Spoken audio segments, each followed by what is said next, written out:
Ya, saudara, shalom, selamat malam. Kita mau memulai ibadah kita lagi malam hari ini. Ya, waktu saya berdoa, Tuhan bicara tentang kata dekat dan melekat. Orang yang dekat sama Tuhan belum tentu melekat sama Tuhan. Orang yang melekat sama Tuhan pasti dekat sama Tuhan. Dan tadi Tuhan berikan penjelasan apa bedanya antara dekat dengan melekat. Banyak orang merasa sudah dekat sama Tuhan, mereka merasa mereka sudah melekat sama Tuhan. Padahal itu hal yang berbeda. Itu dua hal yang berbeda, saudara, ya. Jadi itu yang tadi singkat sekali Tuhan jelaskan sama saya. Dan kemarin juga ada penjelasan sedikit tentang ya harus terus berubah. Seperti yang saya sampaikan bulan kemarin, ya bulan-bulan ini saya napasnya agak berat. Ya, bukan berarti asma, enggak. Tapi memang sering gitu. Ya, karena banyak pergumulan. Ya. Ada pergumulan pribadi, ya, cukup banyak. Kemudian juga ada pergumulan ya, untuk orang lain yang juga berat. Saudara, ya seperti contohnya kemarin ada teman yang hubungi saya, dia katakan saya sudah pindah dari rumah kontrakan ke tempat kos karena tidak bisa bayar kontrak, jadi sekarang tinggal di tempat kos, saudara, ya. Dia suaminya adalah teman baik saya, tapi sudah meninggal. Kemudian mereka ini punya anak 4, 2 meninggal, saudara. Ya, meninggal sakit dua-duanya, anaknya, sisa anak 2. Satu bekerja di gereja, gaji cuma 1.200.000 sebulan. Di sekretariat, tak cukup. Ya, yang satu lagi dulu ikut saya kerja di hotel. Ya, juga berhenti karena ditarik sama ya omnya ke Jakarta. Sampai di Jakarta ternyata terlantar. Diterlantarkan begitu saja, saudara. Jadi dia hubungi saya. Ya Tuhan gimana? Saya katakan, nek saya masih jadi manajer hotel gampang, tinggal saya tarik kerja sudah gampang toh, banyak posisi. Jadi apa di hotel gampang. Ini ya sudah saya tidak kerja lagi, saudara mau kerja sih dia kerja di mana? Ya, terus posisi sekarang tinggal di rumah kos, saudara, ibu dan 2 anak laki, karena 1 anak laki dan 1 anak perempuan sudah meninggal, saudara, ketika masih muda. Ya. Itu jadi kadang Tuhan, orang banyak butuh pertolongan, tidak bisa nolong. Ya. Kemudian ada lagi orang-orang lain yang memang butuh, saudara, memang butuh. Ya. Tapi juga kita, piye Tuhan, aku tidak seperti dulu bisa nolong, nek masih punya posisi, gampang, saudara. Ya udah kamu masuk ikut aku, gampang. Ya, nah sekarang suruh ikut apa? Bingung. Ikut pelayanan, dia tanya jadi apa? Ya, pernah saya punya staf di restoran, terus kerja di kapal pesiar, pulang terus ngubungi saya. Terus saya tanya dia, kamu jadi apa sekarang? Enggak tahu, Pak, sekarang baru pulang saya kerja kapal pesiar. Terus rencanamu apa? Enggak tahu. Saya bilang ikut saya yuk. Pelayanan. Jadi apa saya? Katanya bingung. Gitu. Ya. Jadi bulan-bulan ini banyak napasnya sesak. Kenapa? Kok banyak sekali orang susah dan kita seperti tidak bisa kasih solusi, saudara. Ya. Itu yang Tuhan orang susah. Tuhan susah, ya. Terus saya juga kadang kalau salah posisi tidur itu batu empedunya nyumbat ke kantung empedu, enggak enak lagi, saudara. Ya, saya sudah doa, Tuhan ini operasi apa engkau sembuhkan, belum dijawab. Ya kan operasinya sekarang kan gampang, dibuat lubang kecil 3. Jadi tidak dibeleh sampai 12 cm itu, enggak, tapi kecil-kecil lubangnya, 3 lubang aja itu dikeluarkan dari situ. Itu sebentar aja operasinya. Cuman Tuhan belum jawab, saudara. Dulu memang Tuhan sudah hilangkan batu empedu itu dengan cara yang ajaib, bersih. Ya, tapi dokter spesialis dalam itu pernah ngomong, kalau sudah banyak batu empedu berarti di liver itu sudah juga banyak batunya. Tinggal ini bersih, nanti yang di liver turun ke empedu. Dia katakan. Jadi itu memang, nah terus Tuhan kok enggak ada jawaban, saudara. Ya enggak enak, saudara, kalau tahu namanya sakit Kantung empedu itu udah kumat, keringet dingin, wah kita minta ampun. Ya, kemudian ada banyak hal lagi saudara yang rasanya gitu saudara. Ya rasanya sampai berapa hari lalu saudara, di satu titik saya bilang begini sama Tuhan. Tuhan, ini sudah 28 tahun loh Tuhan. Ya, Abraham 25 tahun dapat Ishak loh Tuhan. Aku 28 tahun ini Tuhan. Ya, terus sampai ngomong gini, Tuhan, kok hidup ini terus disuruh ngimani ya? Ya, dan ini 28 tahun loh saudara, ngimani 20. Sampai saya bilang, apa ini terus kita disuruh hidup di dalam fantasi? Iya toh, memang sih saudara, janji Tuhan luar biasa. Ya, dalam hidup saya banyak sekali saudara, kalau saya sebut sama saudara, ya nanti mungkin ada yang kepahitan, kok enak dia terima janji segitu banyaknya. Ya, tapi 28 tahun loh Tuhan, belum satu pun. Ya, saudara, tahun 91, 92 kan Tuhan bilang, kamu nanti pelayanan di Amerika. Loh sampai sekarang saudara, saya belum pernah pelayanan di Amerika. Ya, dulu memang ada yang undang saya ke Seattle, ada yang undang saya ke New York, tapi ya itu begitu ditegur enggak jadi. Ya, enggak jadi dah. Itu saudara. Nah, di situ terus ya saya katakan, Tuhan, kadang napas ini jadi gitu saudara. Kenapa? Karena satu ya, yaitu orang hubungi kita, kita piye Tuhan. Ya, kita tidak pada posisi untuk bisa memberikan mereka solusi. Ya, mereka tidak butuh doa, saudara. Ya, mereka butuh entah namanya pekerjaan, entah namanya penghasilan, entah namanya uang. Mereka tidak butuh doa. Ya, karena fakta dari rumah kontrak pindah ke rumah kos. Ya, saudara ya. Itu bisa dibayangkan kan? Barang ditampak tumpuk ndak karu-karuan di satu rumah kos. Terus piye Tuhan?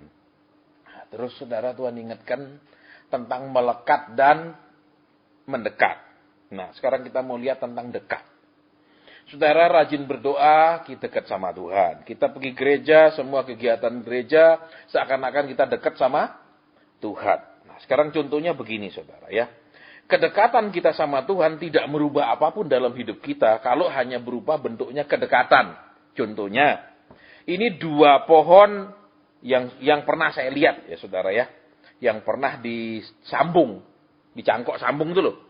Ya, yaitu kalau satu pohon rambutan yang saya tahu ya, itu yang banyak disambung kalau di daerah kami ya. Jadi cari rambutan yang manis pokoknya. Terus nanti terserah rambutan apa saja punya cabang tinggal disambung. Dan dia nanti ikut dia punya pokok. Itu yang paling banyak. Kedua, mangga, saudara.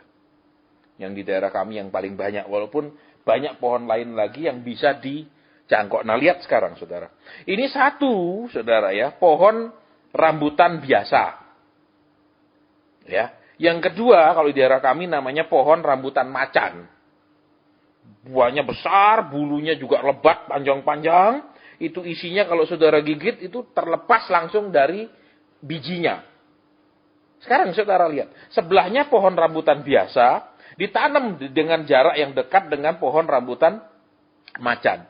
Sampai dunia kiamat, pohon rambutan yang satu biasa ini tidak akan pernah menjadi pohon rambutan macan. Betul?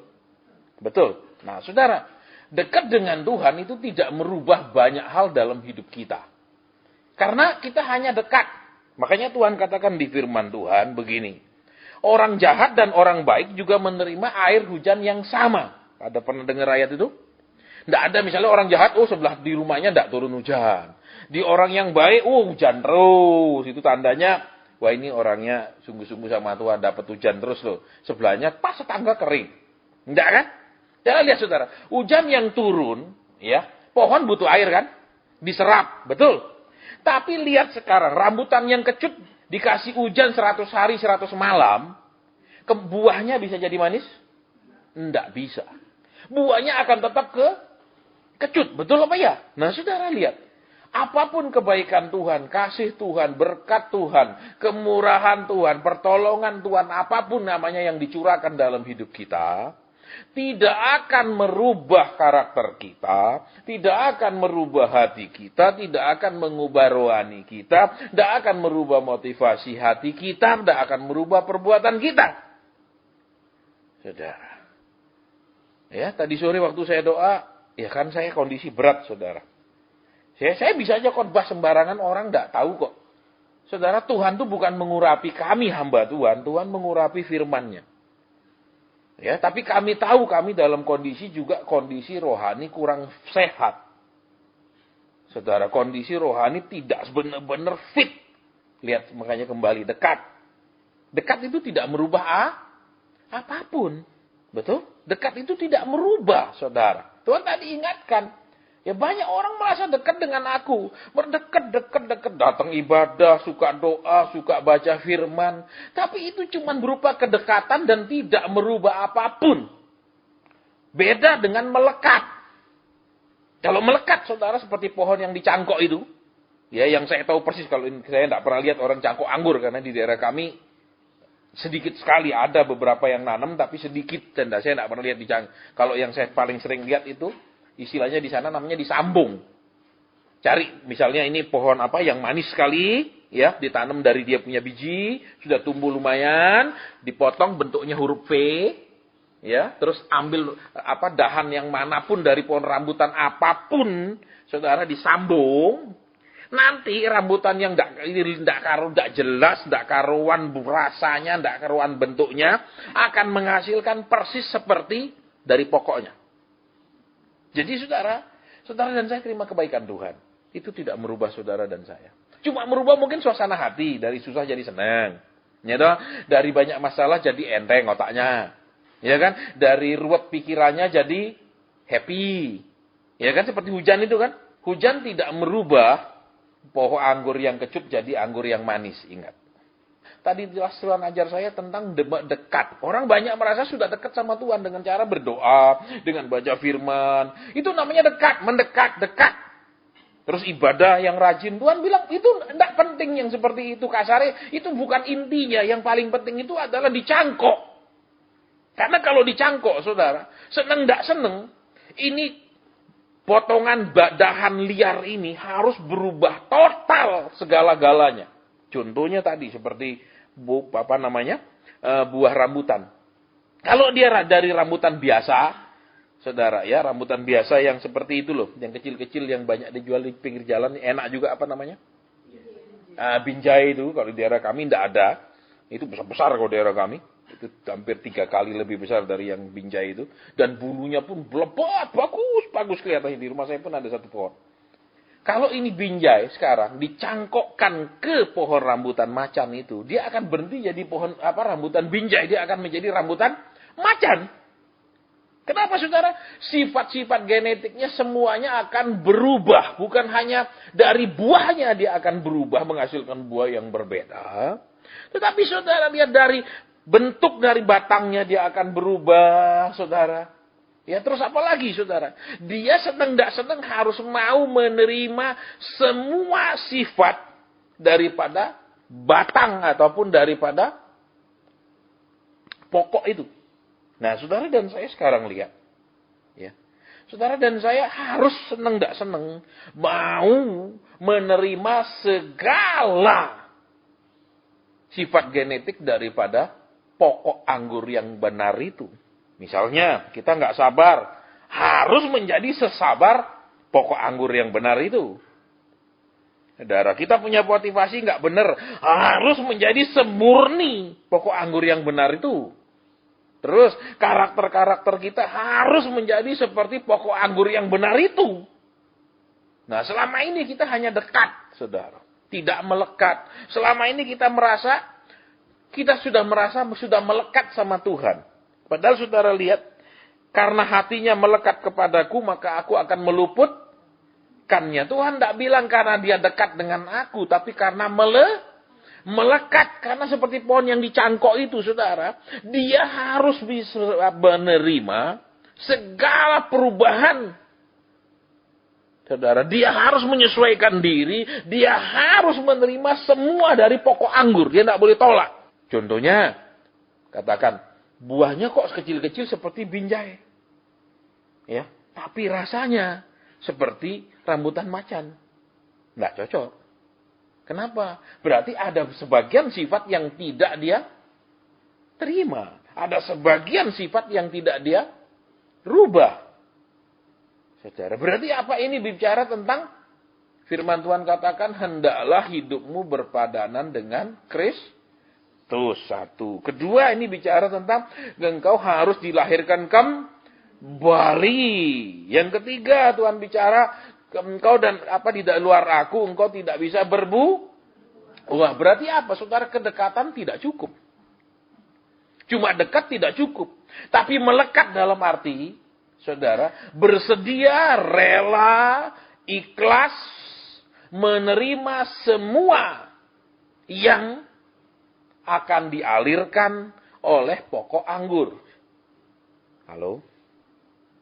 Sakit? Sakit. Saudara, siapa bilang nggak sakit? Betul? Kalau saudara jadi Kristen ini tidak pernah rasa sakit ikut Tuhan, ya menderita taat sama Tuhan, ini kekristenan ini perlu dipertanyakan. Berarti ini kekristenan Nina Bobo.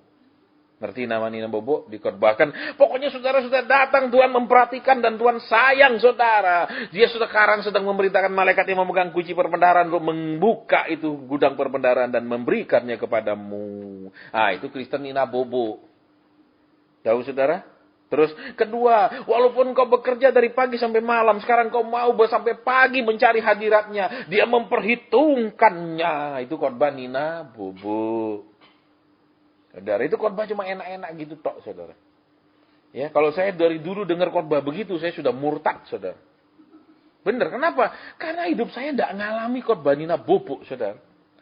Ya, Tuhan didiknya begitu keras, Tuhan didiknya begitu tegas. Tuhan didiknya begitu detail, alias Tuhan didiknya begitu amat sakit.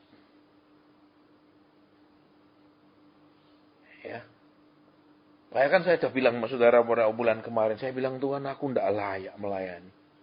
Kenapa ada suasana hati yang tidak benar?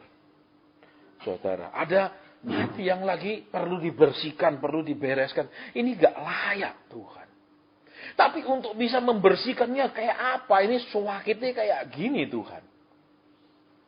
Sampai seperti yang saya sampaikan sama saudara. Berapa hari lalu saya bilang, Tuhan, Abraham 25 tahun dapat Ishak. Aku 28 tahun dapat apa ya? Saudara. Sampai begitu saudara.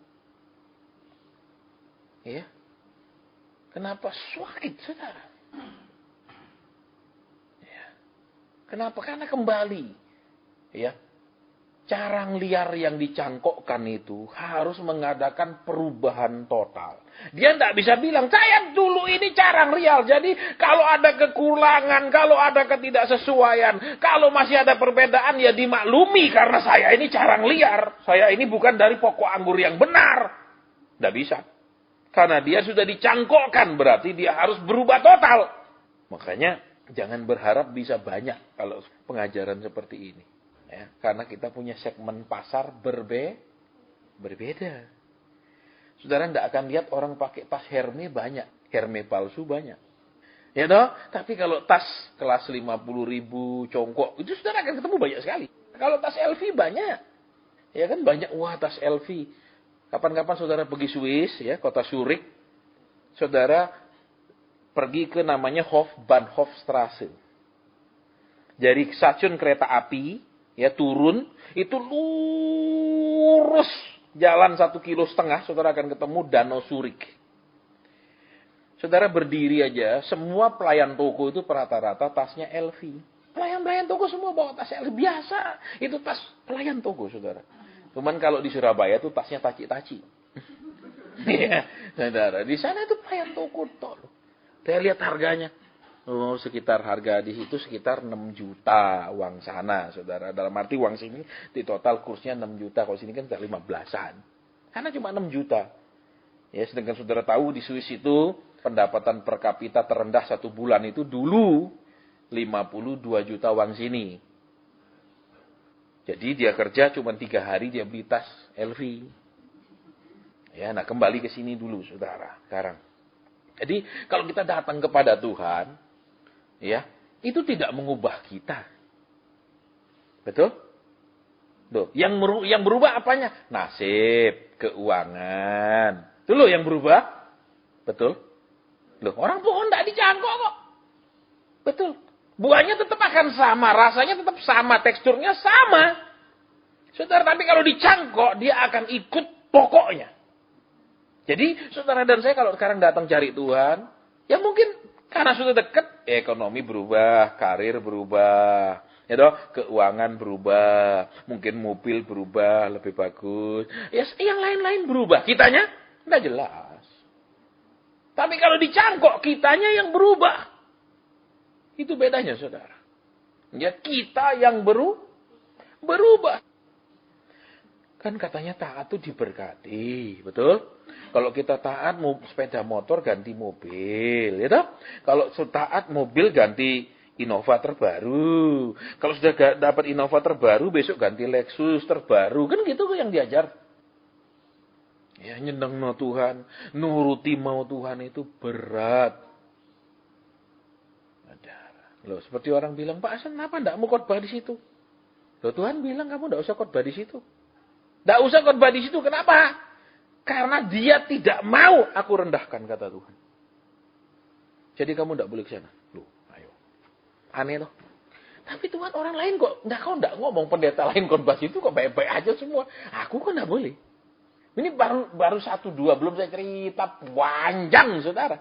Sampai Tuhan terus gimana sih Tuhan gitu loh. Ya, saya kan orangnya workaholic, saudara, dari kecil. Ya, suruh saya diam itu saya tidak bisa, saudara. Ngapain gitu loh. Saya mesti ada yang saya pegang, ada yang saya otak-utik. Di rumah pun, saudara, ada yang saya otak-utik. Mobil saya buka, saya apa. Segala, saya mesti ada yang saya kerjakan. Gitu. Ya. Terus tiba-tiba Tuhan kasih batasan. Sampai, piye sih? Tuhan, kalau lebih katanya dulu mau usaha, Tuhan bilang tidak boleh. Aku butuh seluruh waktumu. Itu jelas Roh Kudus ngomong sama saya. Aku membutuhkan seluruh waktumu. Terus? Ya sudah, tidak boleh Tuhan. Terus habis itu apa? Banyakan bengongnya. Lah Tuhan, ya gitu mending aku usaha toh. Ada kegiatan, bukan takut tidak cukup loh. Saudara, bukan loh ya. Tapi bengong-bengong itu membingungkan itu loh. Karena dari kecil saya ini workaholic. Orang yang suka kerja, ada aja yang saya pegang, saudara. Ya, di rumah mobil diam-diam ya saya bongkar. Saudara, itu kerjaan saya. Ya, karena tidak bisa saya suruh diam bengong nunggu sore itu tidak bisa. Ya, tapi ya diingatkan. Kalau kamu yang namanya melekat padaku, semuanya harus kamu terima. Semuanya, tidak sebagian. Seperti tadi contohnya, si rambutan binjai itu. Tiba-tiba bulunya seperti rambutan macan. Panjang-panjang, indah. Warnanya merahnya menarik luar biasa, saudara. Bulunya panjang. Gede lagi segini. Saudara gigit, itu langsung bijinya tuk. Tidak perlu bijinya benar-benar lengket di dagingnya. Tidak, itu lepas. Tidak bisa. Rambutan binjai kemudian hanya bulunya panjang-panjang. Tapi tetap dia jadi kecil begini. Ini rambutan ajaib. Saudara, tidak. Dia harus seluruhnya. Seluruhnya. Saudara. Lah untuk jadi seluruhnya berubah itu sakit apa? Tidak. Sakit sekali loh, saudara, untuk dirubah seluruhnya. Betul? Loh, Tuhan bilang menurut aku kamu belum ininya berubah. Menurut aku ininya masih kurang. Rubah. Ayo ngomong apa? Tuhan, berkat yang kurang. Tuhan, amin. Ya toh, penghasilan yang kurang. Betul? Uang yang kurang. Itu toh pikiran kita. Nah, sekarang coba perhatikan. Waktu itu carang liar disambung. Saudara, saya tidak ngomong buah anggur ya, karena saya nggak tahu. Yang saya ngomong, yang saya tahu benar itu. Rambutan sama mangga. Itu dia akan benar-benar apa? Teksturnya akan sama, rasanya akan sama. Saudara. Jadi tidak bisa seperti kalau anjing kita kawinkan itu. Misalnya pom sama apa, terus ada separuh muka pom, ada bagi kulit apa, dia punya bulu payung muka, itu enggak bisa. Dia akan sama. Jadi saudara, kalau kita cuma dekat sama Tuhan, itu tidak mengubah banyak hal di hidup kita. Kenapa? Ya karena yang dirubah hanya luar-luarnya saja. Penghasilannya ya, duitnya, mobilnya. Itu aja yang dirubah. Tapi kalau melekat kitanya yang berubah. Dan berubah itu sakitnya minta ampun. Saudara, ilmu psikologi membuktikan, untuk merubah hal yang paling kecil saja dalam hidup seseorang, itu butuh waktu minimal 3 bulan. Contoh, katakan tiba-tiba rumah ini, saklarnya biasa di sana, dipindah. Saklar sebelah sana, pindah ke sini. Pasti akan tetap salah, terus akan ke sana, terus mau pencet saklar. Dan itu bisa 3 bulan, saudara, hanya untuk satu hal yang seperti itu. Apalagi untuk hal lain. Saudara. Jadi sekarang, kalau kita dekat atau dicangkok, dekat atau melekat, pilihannya cuma itu. Dekat tidak merubah. Rambutan macan sebelahan sama rambutan binjai.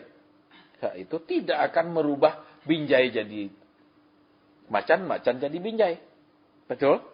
Tapi kalau sekarang si macan dipotong dahannya, disambung dengan pokok binjai, dia akan jadi rambutan binjai walaupun dia aslinya macan. Halo? Jadi, saya yakin saya tidak sendiri beberapa bulan belakangan ini mengalami proses seperti ini. Saya yakin saya tidak sendiri, saudara. Ketika rasanya Tuhan sakit. Rasanya Tuhan gak kuat. Rasanya Tuhan. Betul, saya pergaulnya sama HP aja Pak. Browsing kerjanya. Ya, ini perlu berubah. Amin. Amin. Di situ. Jadi di sini saudara, sekarang lihat dekat sama melekat. Sudah lihat bedanya? Aku bisa dekat sama Tuhan, tapi aku tidak melekat sama Tuhan. Alias aku merasa dekat, aku ibadah rajin, doa rajin, baca firman rajin. Tapi adakah kemudian Tuhan merubah aku? Adakah Tuhan kemudian mengalirkan segala yang dia mau untuk mengubah hidupku? Adakah Tuhan kemudian menyingkapkan maunya, kehendaknya, rencananya, perintahnya, hukum-hukumnya, aturannya, dan lain-lainnya dalam hidupku? Dan aku menyerap dan menerimanya. Atau aku cuma datang untuk merubah nasib Tuhan. Aku datang hanya untuk berdoa. Aku datang untuk siapa tahu ada nubuat. Saudara, di kota lain ada. Tidak pernah datang, tapi selalu minggu nanyain yang datang. Dapat pernyataan apa? Ya, yang datang terus cerita. Kok, itu Tasik nanya saya dapat pernyataan apa? Berapa kali dia nanya? Pas ketemu di tempat makan nanya lagi. Kemarin minggu lalu dapat pernyataan apa? Tapi tidak pernah mau datang. Ada. Ya, itu tipenya, saudara. Ya. Terus ada juga yang parah. Saya sering terima telepon dari orang-orang yang saya tidak kenal. Ya, minggu lalu juga habis saya melayani satu orang, tiba-tiba dan masuk WA lain, tes kontak, shalom Pak, saya blok semua, saudara. Ya, kenapa? Ingat, ya, katanya Rick Joyner, setiap tangga itu ada ujian tersendiri. Dulu di awal saya pelayanan, saya bingung siapa yang akan mengundang saya pelayanan. Bagaimana saya memulai pelayanan? Bapak saya bukan pendeta. Itu awal. Ya di awal siapa sih mau undang saya Tuhan? Potongan kayak gini, khotbah suruh keras-keras lagi. Siapa yang mau ngundang? Orang maunya apa? Oh, Pak Hasan kan punya karunia kesembuhan. Doain naik kesembuhan. Pak Hasan punya karunia nubuat. Ayo tanyain Tuhan, saya mau jadi apa? Mau dikasih apa? Lah gitu loh, saudara. Ya. Jadi lihat di sini. Kalau melekat harus menerima yang dari Tuhan. Halo? Bedanya dengan tanaman yang kena hujan. Dia hanya menerima air hujan itu dan tidak merubah apapun. Betul? Dia menjadi lebih segar. Betul? Dia berbuah. Betul? Tapi sifat buahnya, rasa buahnya, tekstur buahnya tidak akan berubah. Halo? Betul apa ya? Saya banyak ketemu orang yang seperti itu, saudara. Mungkin saudara kaget kalau saya cerita.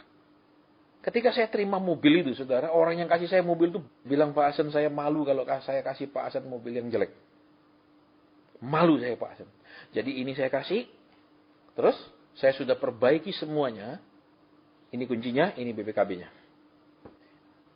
Begitu saya ke mobil, roda belakang kanan, itu minyak rem netes.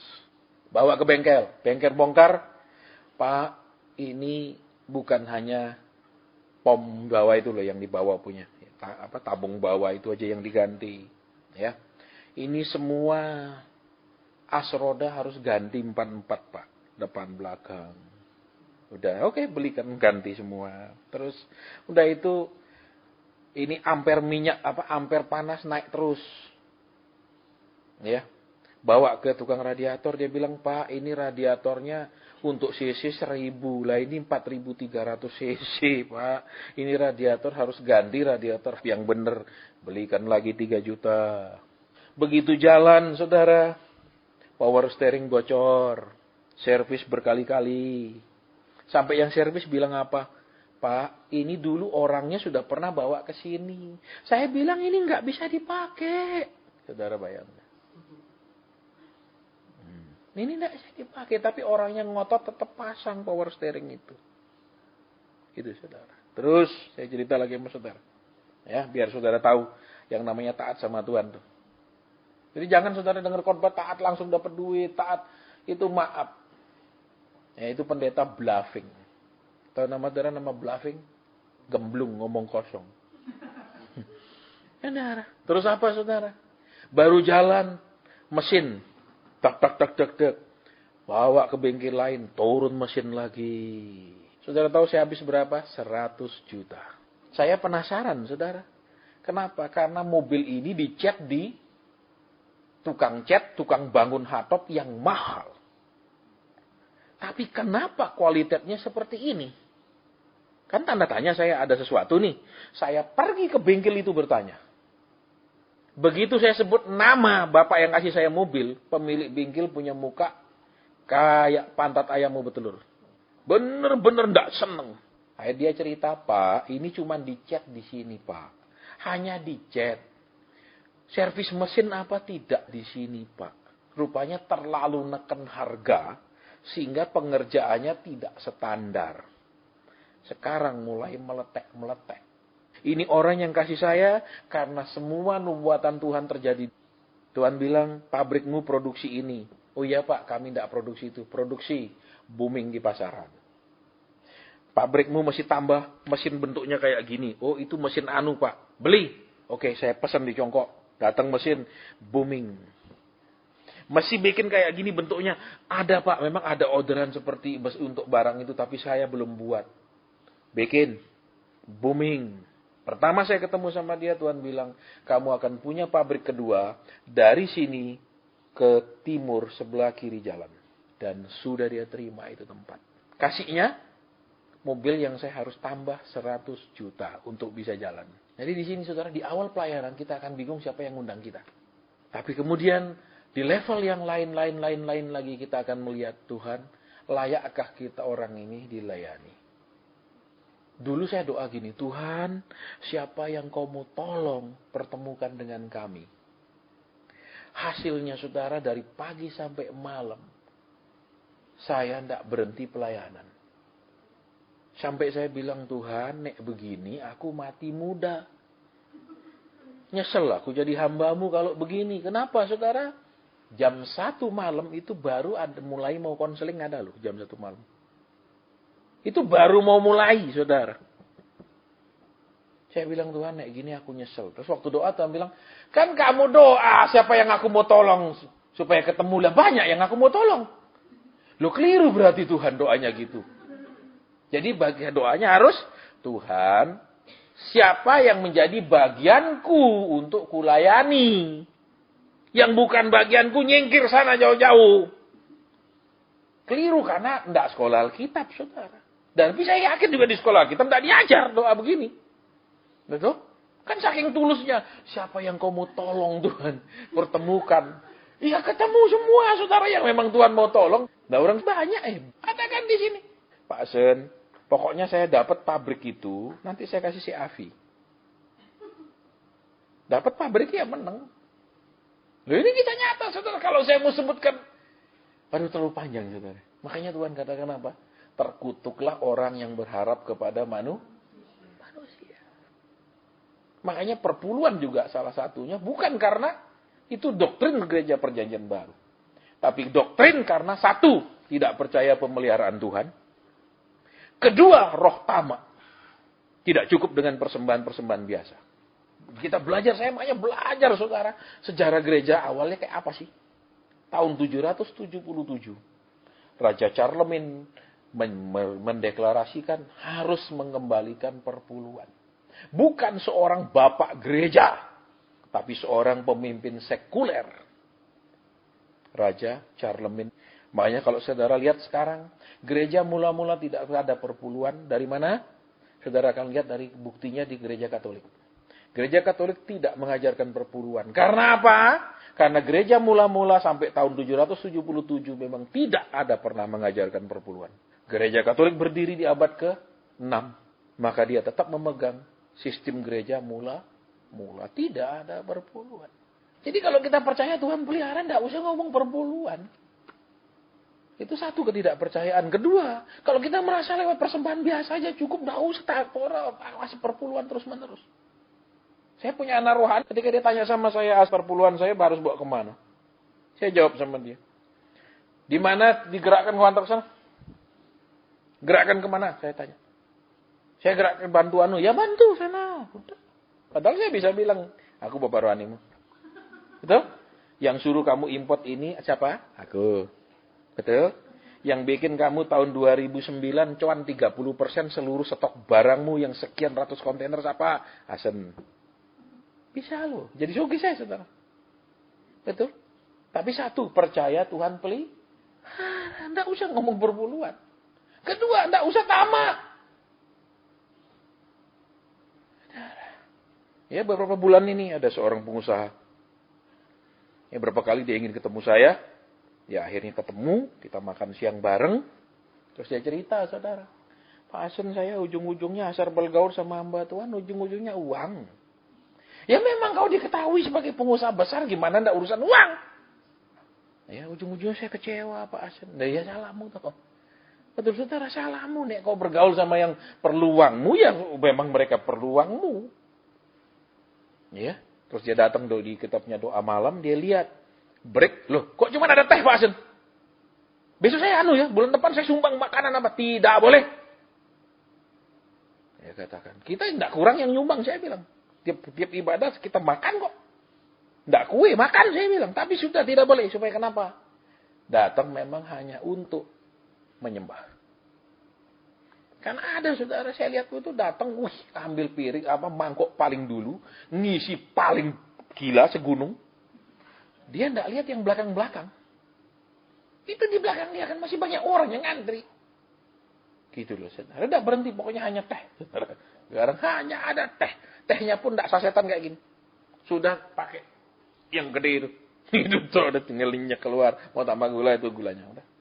Disiplin. Terus dia ngomong, Pak Asen, saya bantu ya. Saya tergerak. Pak Asen punya tiket. Apa semua. Enggak. Saya bilang. Ya. Dia ketemu kan sama saya lagi. Berapa bulan kemudian kemarin dia bilang, Pak Asen kita makan siang. Saya bantu ya. Enggak.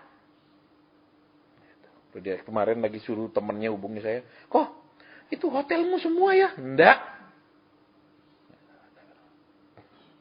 Kenapa? Nek percaya Tuhan adakan, enggak perlu. Ini kita bicara tentang iman, saudara. Satu, kita bicara tentang iman. Kedua, kita bicara tentang ketamakan. Loh, orang mau ngasih, ambil aja. Betul? Ambil aja kan. Enak, betul? Loh. Sehingga tiket saya semua tertutupi kan. Semua dibayarin seluruhnya kan. Enak kan kalau sudah begitu. Nggak tahu kan Tuhan sudah bilang. Itu kan uangku. Betul. Jadi sampai hari ini saya masih ngeluarin duit saudara untuk pergi pelayanan. Ya saya nggak tahu Tuhan didik saya ini untuk apa. Saya belum tahu saudara. Ya nanti sudah saya dianggap lulus. Baru Tuhan akan bilang, ini loh maksudku. Kenapa? Nek Tuhan kasih tahu kamu saya butuh apa, Tuhan gerakkan kamu, nah itu benar dari Tuhan. Tapi kalau saya ngomong sama kamu saya butuh, itu saya punya mau. Titik loh. Halo? Loh. Loh terus pasien, kenapa bisa jadi begitu? Kan saya ada penyita saudara waktu saya diproses Tuhan. Ya dah. Pergi pelayanan, semua orang cuma kamsia, Pak Asen, terima kasih, Pak Asen, kamsia, terima kasih, salaman tok. 3 bulan itu saudara. Yuk, Tuhan, ini 3 bulan nggak ada duit gitu kan. Loh terus apa? Sikat gigi saya udah mekar. Odol, Tuhan, sabun. Ya makan sehari-hari saya masih tinggal di orang tua. Tapi kan masa sabun, odol apa, minta mana ya Tuhan? Saya pernah kasih sama saudara kan? Tuhan ini gimana sih Tuhan? Mulai doa, ini sikat gigi, odol, sabun gimana lo Tuhan? Aku enggak minta uang banyak, tapi ini lo Tuhan. Terus Tuhan jawab apa? Kamu melayani siapa? Melayani engkau Tuhan. Terus kenapa kau berharap ke manusia? Nah itu loh. Lah iya tuh Tuhan enggak kirim malaikat kasih uang kok. Betul. Siapa yang pernah terima uang dari malaikat? Cerang blok turun gini nih. Enggak ada. Kan semua dari manu. Nah sekarang aku pelayanan terus tidak ada uangnya piye. Tuhan bilang aku mau ngajar kamu satu hal. Aku mau ngajar kamu satu hal. Tuhan bilang. Yaitu kamu melayani aku berharap pada aku. Titik. Di mana dididiknya? Di proses. Siapa tidak butuh uang, siapa tidak senang sama uang. Sampai hari ini saya senang sama uang saudara. Jangan pikir habis dididik kita muak sama uang. Tetap senang sama uang. Cuman sikap hati sama uang berbeda. Gitu loh. Tetap uang adalah uang. Tapi sikap kita berbeda sama uang. Ya, makanya ketika kemarin kan saya dihubungi. Kok, nanti hotel semua ya kita tanggung. Enggak. Terus baru dia ngomong, kok, kapan ke anu? Saya bilang saya berangkat Selasa. Loh, Selasa? Kan biasanya saya berangkat Kamis, saudara. Ya. Kok berangkat Selasa kok? Iya, saya bilang saya ada anu. Itu. Terus? Berarti kalau gitu Rebo bisa ngisi ya? Saya bilang ngisi apa? Kita ada ibadah 1 juta umat. Di bawah jalan tol. Orang-orang kiri semua. Rupanya dia segen saudara. Kenapa? Masa Asen mau melayani orang-orang seperti itu? Saudara kalau saya disuruh pilih jujur ya saya mau ngomong sama saudara ya. Saya nggak tambah. Ini bukan pencitraan. Kalau suruh saya melayani sama orang bawah jembatan, saya lebih nyaman hati saya melayani orang bawah jembatan. Kalau suruh saya berangkat ke Jakarta melayani, sama suruh saya berangkat pergi pedalaman, hati saya lebih nyaman ke pedalaman. Sukacitanya lain. Walaupun ke pedalaman, miucian. Sukacita tapi. Nah kalau udah gini terus kurangnya apa yuk? Ternyata masih sangat banyak. Kurangnya di mata tuh.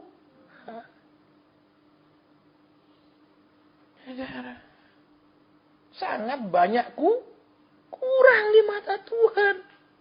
Seperti tadi kan. Harus dicangkok bukan dekat. Harus melekat bukan hanya dekat. Berarti apa? Ranting binjai ini, cabang tidak akan lagi menjadi ranting rambutan binjai. Dia 100% menjadi rambutan macan. Tidak ada bekasnya lagi ini adalah rambutan binjai. Saudara. Ya, jadi makanya besok saya mau kita ketemu lagi. Saudara saya waktu kan bilang, tak bisa saya bilang nek Rebo aku tidak bisa. Aku Rebo masih ada di Banjarnegara karena ada tugas negara. Saudara saya ada tugas negara hari Rebo. Ya, jadi Selasa saya berangkat, terus langsung ke Pati. Ya, ada tugas di Pati. Terus malam saya balik Semarang. Terus Rebo pagi saya ke Banjarnegara sampai Kamis tengah malam. Tugas negara. Ya. Nah, itu baru. Oh gitu ya. Iya nanti. Saya bilang nanti dah bulan depan kita atur. Kalau persekutuan kiri tidak mungkin mengundang pendeta terkenal. Tidak punya duit. Satu. Kedua pendeta terkenal tidak mungkin mau ngisi persekutuan seperti itu. Itu menurunkan derajat. Itu hanya untuk pendeta-pendeta pemula. Halo? Tapi saudara, saya diajar Tuhan. Setiap saya pelayanan yang kiri, Ya. Justru sesudah itu uang saya melimpah ruah. Anehnya di situ. Aneh, saudara. Kan saya pernah kita sama saudara tahu berkali-kali. Masuk pedalaman Sumatera 21 hari. Ya, waktu itu HP saya cuma 1. Keluar pedalaman Sumatera, masuk ke kota Lampung. Ada yang ngomong, kok engkau mau kasih HP. Loh, itu loh saudara. Kok tahu saya butuh HP lagi 1. Itu saya ingat 8250 zaman itu. Zaman keren. Sekarang kan untuk lempar anjing HP-HP gitu saudara. Ya, itu. Zaman dulu keren layar biru itu loh. Walaupun yang birunya cuma lampu anunya itu layarnya tetap hitam putih. Itu saudara. Terus Pak kalau persoalan Bambung, piye? Tapi Bambung ada sponsornya orang kaya. Enggak, saudara mikir kenapa? Saudara tahu Tuhan Yesus waktu pesan sama murid-murid, orang miskin akan selalu ada padamu. Betul dia bilang? Betul ya gitu? Kenapa pesan Tuhan Yesus ke orang miskin selalu ada padamu? Hati Tuhan Yesus sama orang miskin. Bukan sama orang kaya. Hati Tuhan Yesus sama orang miskin. Saya pernah saksi sama saudara kalau tidak salah. Ketika saya doa, Tuhan bilang, kamu mirip dengan aku. Apanya mirip, saya bilang Tuhan. Aku kasar, keras. Engkau lemah lembut. Tidak ada miripnya Tuhan. Lagi Roh Kudus bilang, kamu mirip dengan aku. Apanya mirip, saya bilang. Tidak ada miripnya Tuhan. Tuhan bilang apa? Kamu mengasihi orang miskin seperti aku. Oh iya Tuhan, betul. Saya ingat saudara. Ya, suatu saat waktu saya tugas di Jakarta, dikirim kantor saya di Bali untuk ke Jakarta, saya makan di Pecenongan. Anak kantor kita kan di Batu Tulis itu. Malam saya makan, ada satu encek-encek tua. Saudara, dia bawa ember, isinya kerupuk. Diangkatnya pakai ember. Jadi sementara kita makan, dia taruhin kerupuknya di meja-meja, dia tunggu di luar. Siapa yang mau ambil kerupuknya? Tidak ada satupun yang ngambil saudara. Ya, orang-orang pergi, dia ambil lagi kerupuknya, taruh di ember lagi. Nanti ada orang datang baru lagi makan, dia taruh lagi kerupuk di situ berharap ada orang mengambil, dibeli. Nah, ada satupun. Saya nangis saudara. Di situ saya gini, Tuhan, orang tua ini kok gini nasibnya. Sudah setua ini Tuhan, kok kayak begini, malam-malam kok kayak begini. Saya nangis. Dan Tuhan bilang, kamu mirip dengan aku. Pertama saya bilang, apanya mirip? Tidak ada. Saudara, kasar. Kalau saya banding sama Tuhan Yesus, saya tidak ada miripnya. Ternyata Tuhan bilang, ada. Yaitu, hatinya sama orang miskin.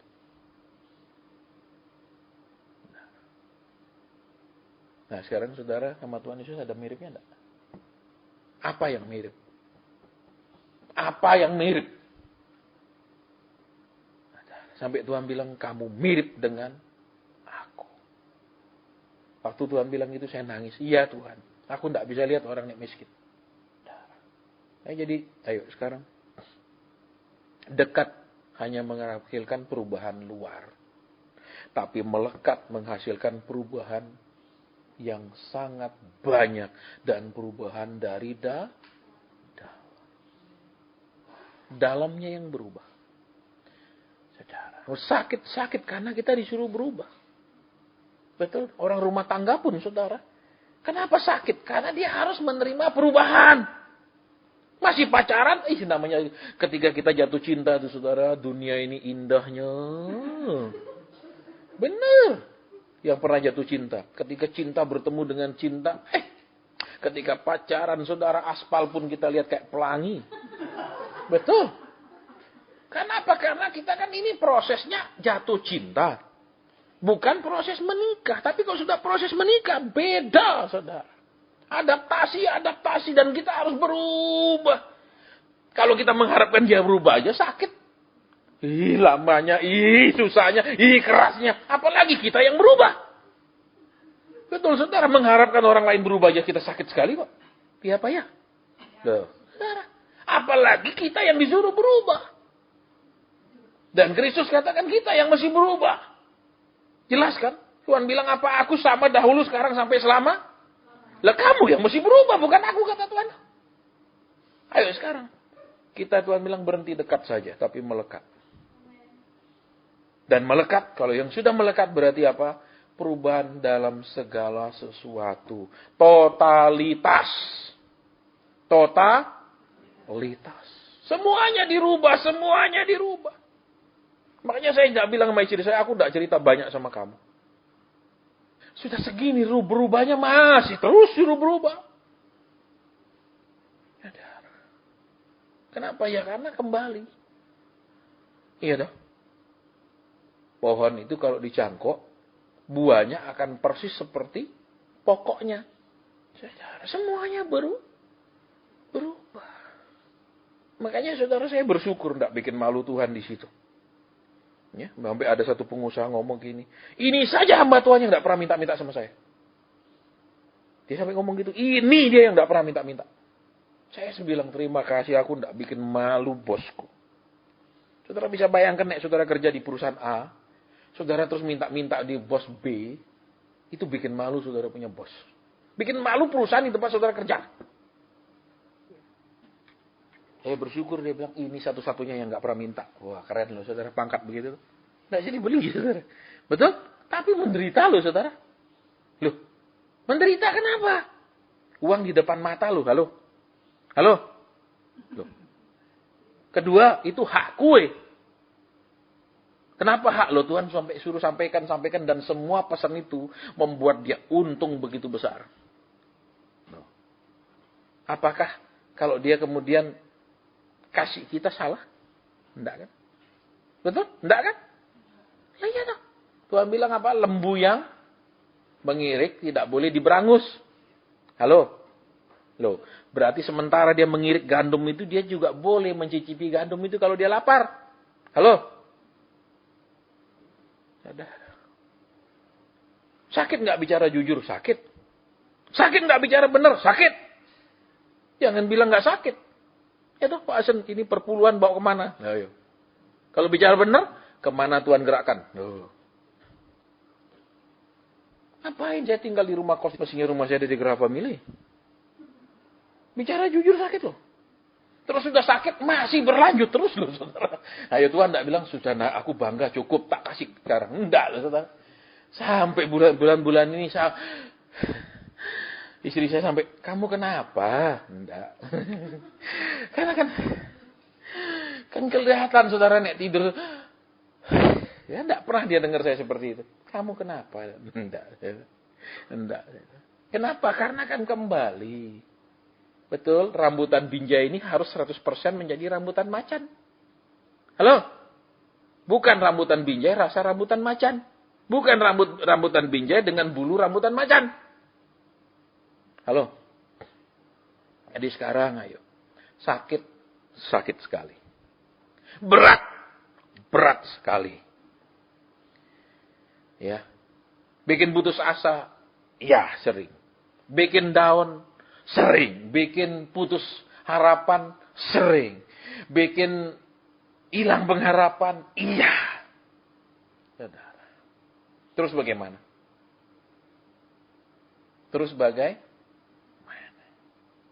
Daud sudah membuktikannya. Kemanakah aku bisa lari dari rohmu? Betul? Kemana aku bisa lari dari roh? Alkitab bilang roh yang memberi Berarti apa? Pimpinan Roh Kudus, kehendak Roh Kudus, pembukaan firman yang dibuka Roh Kudus, suara dan pesan Roh Kudus, tuntunan Roh Kudus, itulah yang mengalirkan kehidupan buat carang yang dicangkokkan. Sakit super. Saudara pikir jadi hamba Tuhan biasa-biasa, nggak soge itu, nggak stres loh. Bukan karena nggak bisa mewah-mewah loh, bukan loh. Karena orang sering kali lihat yang nasihati siapa. Siapa yang ngomong begitu? Kalau kita pendeta biasa dia tidak percaya. Tapi kalau raya-raya biar salah dia percaya. Saya mau sampaikan sama saudara. Biar tidak terbukti dia tetap aminkan. Ya, berapa minggu ini kan ada satu orang. Ya, sudah dibawa ke Singapura ditolak karena kena kanker lever. Ya, terus keluarganya menghubungi saya. Tuhan sampaikan banyak teguran lewat istrinya. Saudara. Ya, tapi ya dia istrinya enggak begitu peduli teguran Tuhan, walaupun benar tapi enggak peduli. Jawabannya apa? Saya sebentar lagi mau ketemu pendeta yang punya karunia kesembuhan. Dia jawab begitu. Jawabnya gitu, saudara. Terus saya bilang sama keluarganya itu, sudah ya, saya bilang, saya enggak mau ngurusi ini lagi. Dalam arti itu keluargamu, tapi bukan keluarga saya. Jangan suruh saya terlibat ngurusi keluargamu terus-menerus. Kenapa? Karena dia jawab, saya mau ketemu hamba Tuhan yang punya urapan Jadi tidak tertarik kalau ada teguran. Salah satu teguran adalah, saya bilang maaf, saya bilang, kamu tanya ya, ponaan. Sama dia tanya, benar ternyata. Ini janji mau sekolahkan ponaannya di Jepang kalau nggak salah. Tapi cuma cangkem toh. Mau disekolahkan kapan, tak jelas.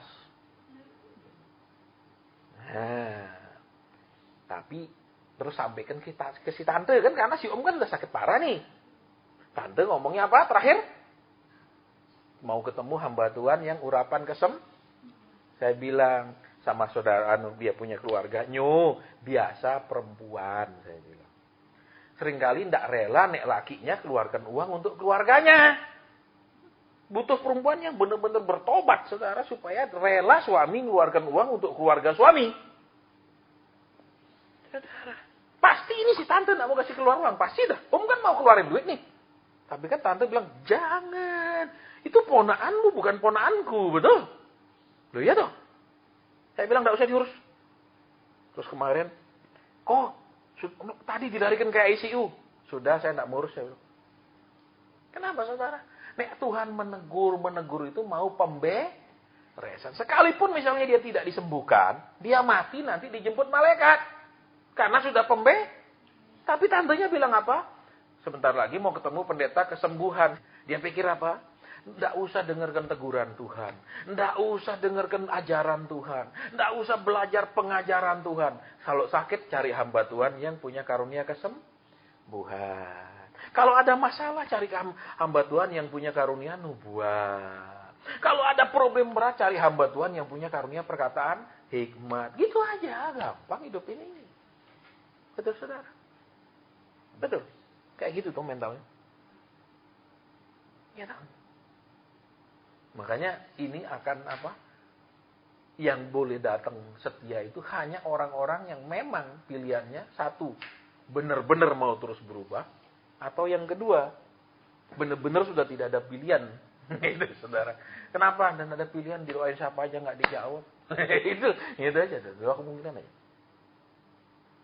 Ya, oke. Jadi sekarang pilih. Merasa dekat, berarti saudara dan saya hanya ingin dirubah luarnya. Melekat dalamnya. Sakit, super amat sakit. Super amat saya ada ngisi persekutuan 2 jam toh. 2 jam toh, saudara. Kok tiap kali datang ngisi 5. Tidak pernah dikasih lebih kurang dari 5 juta. Tapi enggak, saya bilang saya berhenti melayani di sini. Tidak pernah mau taat. Padahal apa urusan saya dia mau taat dengan dia tidak mau taat. Saya tetap terima 5 juta loh. Itu cuma 2 jam loh maksimal. Karena habis itu mereka harus balik kerja. Jadi tidak boleh telat-telat. Nggak bisa panjang-panjang, saudara, mereka harus cepat balik. Itu gotial. Plus lagi, kan ada yang datang-datang, kadang ngasih. Itu banyak loh. Tak tutup. Kenapa? Kasih tahu nggak nurut. Oh, sudah berhenti aja. Kalau lihat uangnya, biarin nurut, nggak nurut lah. Nggak urus, betul. 5 juta lumayan loh, saudara. Cuma 2 jam. Itu minimal loh ya, saya ngomong. Tapi kalau kita berharap ke Tuhan, tutup aja. Memang kalau Tuhan mau kasih ada kok jalannya gitu. Enak enggak nekat-nekatan kayak gitu? Enggak enak. Ya, jangan bilang, "Oh, Tuhan pasti ganti." Oh, belum tentu. Ya toh, kalau saudara begitu terus Tuhan ganti, enak. Kenapa? Enggak teruji, bener enggak? Begitu enggak diganti-ganti ya gimana? Yo, kan Tuhan mau uji. Ini anak taat karena memang taat atau taat karena berharap ada ganti. Ayo, beda loh motivasinya. Beda. Ada lagi satu keluarga, saudara. Tiap bulan kasih saya 4 juta. Ada tiap bulan transfer 4 juta. Ada. tegur. Masalah hubungan bapak dengan anak yang tidak pernah beres. Anak tamatan luar negeri. Ya kan? Bapak merasa ini pabrik dari bapakmu punya. Kamu tamatan luar negeri tapi tidak dapat bisa apa-apa. Jadi bapak tidak mau kasih kuasa anak sama sekali. Jadi kan bentrok terus sama anak. Ibu cuma nangis bingung. Ini suami, ini anak laki. Bingung mana yang mau dibela. Nangis, stres. Si bapak telepon saya. Pak Hasan, tolong Pak Hasan. Saya lagi ribut sama anak saya. Sebel ya, saudara. Kenapa? Emang kamu punya pabrik. Tapi anakmu ini tamatan luar negeri. Otaknya beda. Memang dia belum berhasil apa-apa. Tapi kasihlah dia wewenang. Kasihlah dia tugas yang jelas di sana. Gitu loh. Terus saya disuruh jadi penengah. Terus jangan masuk tegur anak saya. Oh, nah terus-terusan gitu nggak bisa. Tak blok, saudara, dia punya WA. Telepon nggak bisa toh. Ya toh? WA nggak bisa. Titip pesan sama teman saya nggak mau jawab. Berhenti ngirim 4 juta tiap bulan. Nah, rugi nggak? Rugi. Tapi kalau nggak nurut terus ngapain gitu? Kita bukan dukun, saudara. Kasih uang terus itu, nggak apa-apa lah, maklumi aja. Dia memang kekurangannya nggak taat, tapi kelebihannya ngasih duit. Ini nggak bener, saudara. Untuk jadi yang benar itu berat, saudara. Loh. Kalau jadi nggak benar tuh gampang, pasti berlimpah uang loh. Pasti, saya bilang saudara, gampang sekali. Kalau kita tidak berkenan, hati kita tidak damai. Kalau kita tidak menyenangkan Tuhan, hati kita sakit juga. Kok bisa? Karena hubungan cinta. Saudara yang sudah nikah atau lagi pacaran, coba bertengkar. Dua-dua sakit lah hatinya. Betul? Loh iya apa enggak? Bukan salah satu kan? Sudah nikah pun bertengkar, dua-duanya stres, betul? Bukan satu kan? Iya apa ya? Makanya yuk sekarang berhenti sudah hanya ingin dekat sama Tuhan, tapi mau melekat. Saudara, tapi melekat tak berarti perubahan total. Harus terima semua. Saudara, apapun, sakit. Saya pun sudah tadi kemarin saya ngomong sama istri saya, waktu kami doa berdua. Kami tidak bisa lulus kalau Tuhan tidak tolong. Tidak mungkin, saudara, dengan kekuatan ini rasanya, gini aja dan napasnya kayak tidur. Gitu, saudara. Kan tidak enak napas gitu. Betul? Enggak enak, saudara. Saya tidak punya asma, saudara. Saya normal. Tapi kan, kenapa? Ya itu Tuhan. Ini 28 tahun loh Tuhan. Ya, sudah lebih dari setengah usiaku loh Tuhan. Ayo, kita mau berdoa sekarang. Biarlah Tuhan mengalirkan semua yang harus dia alirkan. Biarlah dia harus mengatakan semua yang harus dia katakan. Izinkan dia memimpin ke semua yang dia ingin kita untuk dia pimpin. Biarkan dia mengajar kita semua yang dia memang ingin kita mengerti, tahu, dan lakukan. Karena kita hanya ranting yang dicangkokkan. Dan Alkitab bilang ranting liar, sakarepe dewe. Walaupun, saudara, Tuhan pernah memberikan menanam kebun dengan biji anggur pilihan, betul, benih tapi ketika tumbuh buahnya menjadi masam. Itu bicara tentang tanah yang mempengaruhi pertumbuhan, di mana saudara kumpul. Ya, di mana saudara beribadah itu tanahnya. Saudara, karena itu juga bisa merubah saudara. Kalau saudara kumpul sama sosialita, saudara akan jadi sosialita. Halo? Kalau saudara kumpul sama orang gila mode, saudara akan jadi gila mode, minimal ikut. Baru bisa masuk ke komunitasnya. Jadi di mana saudara kumpul itu menentukan hasil anggur yang dihasilkan. Walaupun berasal dari benih yang pilihan. Pengajaran yang salah mendidik orang jadi salah. Komunitas yang salah membuat orang jadi rusak. Kata Alkitab dengan jelas, pergaulan yang buruk merusak yang baik. Tidak salah saudara pakai mode-mode, tidak salah. Ya, tapi sepantasnya. Sepantas. Kalau kemudian jadi gila mode, ya, bahkan kalau perlu berhutang untuk ke mode, ya salah. Jadi terima sekarang. Pokok anggur itu harus apa? Mengalirkan semua zat-zat yang mengubah ranting yang dicangkokkan itu. Seluruhnya. Keseluruhan. Ya, sakit. Kalau saudara lihat jadwal itu di atas itu, ya itu bukan dekorasi. Saudara lihat jadwal di atas itu sebenarnya simbol berlian. Ya, itu kan simbol berlian. Nanti saudara cari di internet itu kan simbolnya berlian. Berlian itu digosok sekian banyak faset. Semakin digosok sekian banyak faset, semakin cemerlang. Kalau digosok cuma beberapa faset, dia hanya menjadi intan. Batu yang sama, tapi gosokan yang teliti membedakan intan dan berlian. Dan berlian memantulkan cahaya sempurna. Berlian tidak bisa ditembus cahaya. Berlian tidak memasukkan cahaya ke dalam dirinya. Dia memantulkan seluruhnya. Kalau di terjemahan bahasa Inggris, salah satu batu yang ada menjadi tembok daripada kota Yerusalem baru itu adalah berlian. Kalau terjemahan bahasa Indonesia tidak ada berlian di situ. Kalau terjemahan bahasa Inggris salah satu terjemahan berlian. Jadi dia memantulkannya seluruh. Dia tidak menyerap sedikit pun sinar. Berarti tidak untuk aku. Kita bersyukur saudara bahwa pelayanan kita. Ini kan kita lagi ujungnya, betul? Saya bersyukur saya dipakai Tuhan. Saya lagi, betul? Ujung-ujungnya kan di situ-situ saja. Cuma diperhalus bahasa roha. Kita bersyukur saudara, saya diurapi. Saya mana? Bolak-balik kan cuma begitu kalau.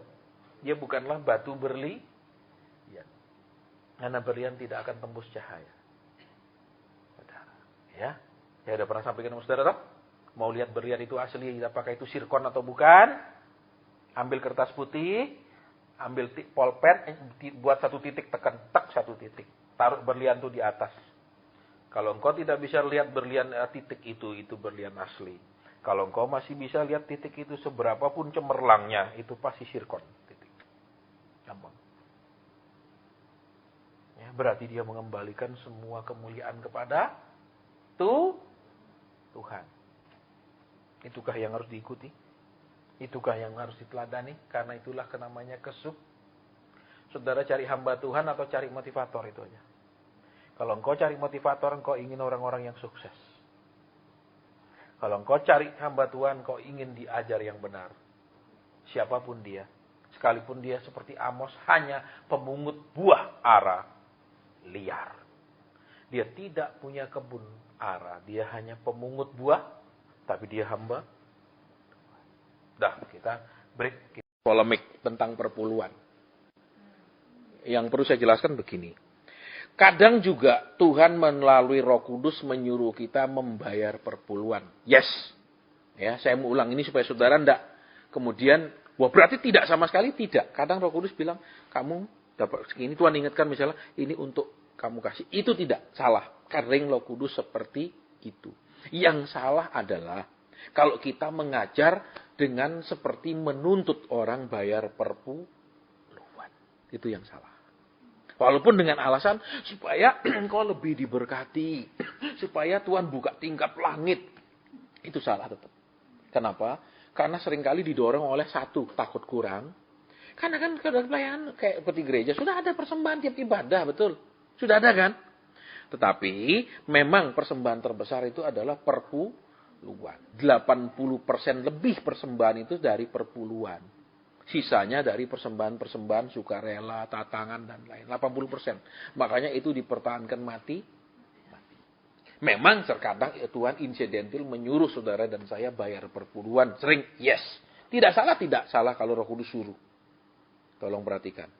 Tapi tidak berarti itu terus tiap bulan dilakukan. Saya sekarang baca New Living Translation. Ya, yang dijadikan dasar daripada membayar perpuluhan adalah pertama, Abraham. Abraham membayar perpuluhan. Ternyata terjemahan New Living Translation mengatakan, dari semua harta Lot yang dirampas, yang bisa diambil kembali oleh Abraham. Itulah yang diperpulukan. Kalau terjemahan lain mengatakan dari rampasan. Ya kan? Peperangan. Kalau terjemahan New Living Translation bilang dari harta yang recovered. Recovered itu yang bisa diambil kembali. Jadi saya nggak jadi ini tolong saudara ingat ya. Tidak salah, tidak salah. Tetapi salah kalau orang tuh ngepus perpuluhan. Ya, terus apa? Kalau saudara hidup dengan roh, nanti Roh Kudus sendiri yang akan atur perpuluhan saudara kemana. Roh Kudus yang akan atur. Ya nanti saudara tiba-tiba diingatkan siapa? Ada keluarga saya ini untuk dia. Ada hamba Tuhan di sana saya ingat untuk dia. Itu Roh Kudus. Dan jumlahnya tidak lagi mati 10%. Bisa 20, bisa 30, bisa lebih. Tergantung saudara disuruh Tuhan apa. Jadi, ingat, roh menghidupkan, huruf mematikan. Kalau huruf 10%, titik. Walaupun Roh Kudus bilang 20%, enggak, 10% kata yang tertulis. Nah, itu mematikan. Jadi, polemiknya ingat di sini, saudara. Ya, kalau memaksakan perpuluhan, salah. Menekan-nekan perpuluhan, salah. Ya, ini yang jadi. Tapi kalau Roh Kudus mengingatkan kita, lakukan. Loh, kok bisa? Loh ya, kadang Roh Kudus mau kita ngeluarin duit yang dia berikan ke kita untuk jadi saluran berkat untuk orang. Kita diberi untuk disalurkan. Tidak salah. Jadi ini ya, saya perlu supaya nanti saudara enggak, kok kita berarti enggak perpuluhan. Salah juga. Saudara dan saya enggak jadi saluran kita terima, kita juga salurkan. Dan berapa yang disalurkan nanti tergantung Roh Kudus. Tapi sering juga Roh Kudus tidak selalu dia ngomong ke A, B, C, D. Kadang tergantung kita. Kadang dia detail, harus ini. Jadi pimpinan Roh Kudus itu bersifat dinamis, tidak selalu kaku. Ya, sudah. Jadi itu yang saya perlu sampaikan supaya tidak jadi polemik nanti. Tapi Pak, saya ngotot. Ya terserah. Jadi ingat, Firman bilang satu kalimat saja untuk supaya tidak ada polemik. Hendaklah setiap orang yakin apa yang dia lakukan, ada ayatnya. Hendaklah setiap orang yakin apa yang dia lakukan. Kalau saya yakin saya dipimpin Roh Kudus suruh gini, saya yakin saya kerjakan. Sudah, Tuhan bilang, hendaklah setiap orang yakin apa yang dia lakukan. Kalau dia yakin begitu, silakan dia yakin begitu, gitu loh. Jadi kita tidak ada polemiknya. Pokoknya yang diyakinkan Roh apa. Ingat, karena itu juga tergantung kadar kepekaan. Ya, kalau kita tidak peka, gimana bisa kita dengar kasih si A, si B, si D? Ya, nah ini kadar kepekaan juga menentukan. Nanti kalau udah peka enak, Tuhan tiba-tiba bilang begini, itu loh. Kan saya dapat cerita sama saudara. Zaman saya masih hukum perpuluhan, simpan. Sudah sebulan, Tuhan ini kasih siapa? Tidak dijawab dulu. Ya, bulan kedua, Tuhan ini kasih siapa? Kok sudah 2 bulan ini? Nanti uangku campur. Tuhan bilang simpan. Ya, simpan dulu, terus sudah itu baru Tuhan bilang kamu pakai uang ini pergi Kalimantan. Karena kalau pelayanan Kalimantan itu biayanya besar sekali. Sewa speedboat saja 5 juta zaman itu. Padahal itu baru speedboat loh, saudara, belum yang lain transport mahal sekali. Ya, Tuhan bilang pakai uang itu. Nah, jadi ingat saudara ya, kembali ke dalam tingkat kerohanian. Kalau anak SD, ini semua uang belanjamu, kamu habiskan di sekolah. Halo, nek sudah SMA, kasih uang bukan untuk habiskan di sekolah. Lah, diajar apa? Masa semua kamu habisin, kena ada tabungan, gitu. Masa kamu makan semua uang itu untuk belanja di sekolah, ya kan itu loh. Terus kalau habis sekolah mau pergi mall, gimana sama temenmu kamu di SMA, gitu. Jadi kan masih bisa untuk di waktu sekolah, waktu untuk pergi mall sama temen itu kan uang itu ada gitu. Berubah kan cara pengaturannya. Walaupun sama bekal sekolah. Tapi hanya untuk dihabiskan di sekolah. Salah. Kalau ya bisa ditangkap maksudnya kan. Jadi kita tidak berpolemik di sini. Tergantung Roh Kudus. Tapi ingat. Jangan terus terima. Tidak ada penyaluran. Salah. Ingat itu. Kok tak ada perpuluhan, tak ciak sewe kan. Udah pasat. Nggak salah. Nanti Tuhan gerakkan. Tuhan gerakkan. Nurut aja gitu loh, gampang. Sudah? Kan firman Tuhan bilang tidak akan kekurangan orang yang berkemurahan hati. Udah tuh. Halo. Halo. Loh. Tidak akan sudah kasih. Tapi jangan kasih mancing, ingat lo ya.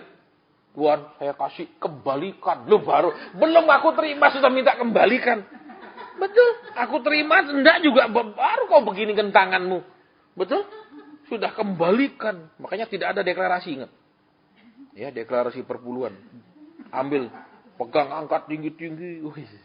Itu kan kayak pamer-pamer, betul? Firman Tuhan bilang, betul? Memang perjanjian lama bilang apa? Ada deklarasi, ada. Jika dia mau mengantar persembahan, dia harus bilang apa? Sudah kupindahkan. Karena ada ayatnya, apa perpuluhanku kepadamu. Itu ada ayatnya di perjanjian lama. Tapi perjanjian baru Tuhan Yesus bilang apa? Tangan kanan kasih, tangan kiri tidak boleh tahu. Beda hukumnya, jangan pakai lagi hukum yang lama. Ingat saudara, ya jangan angkat tinggi-tinggi, woi sama-sama angkat tinggi, tebelan, tipis-tipis, tapi tipis ternyata cek 100 juta, ini tebel cuma 1 juta, ya toh, ini saudara terus di apa?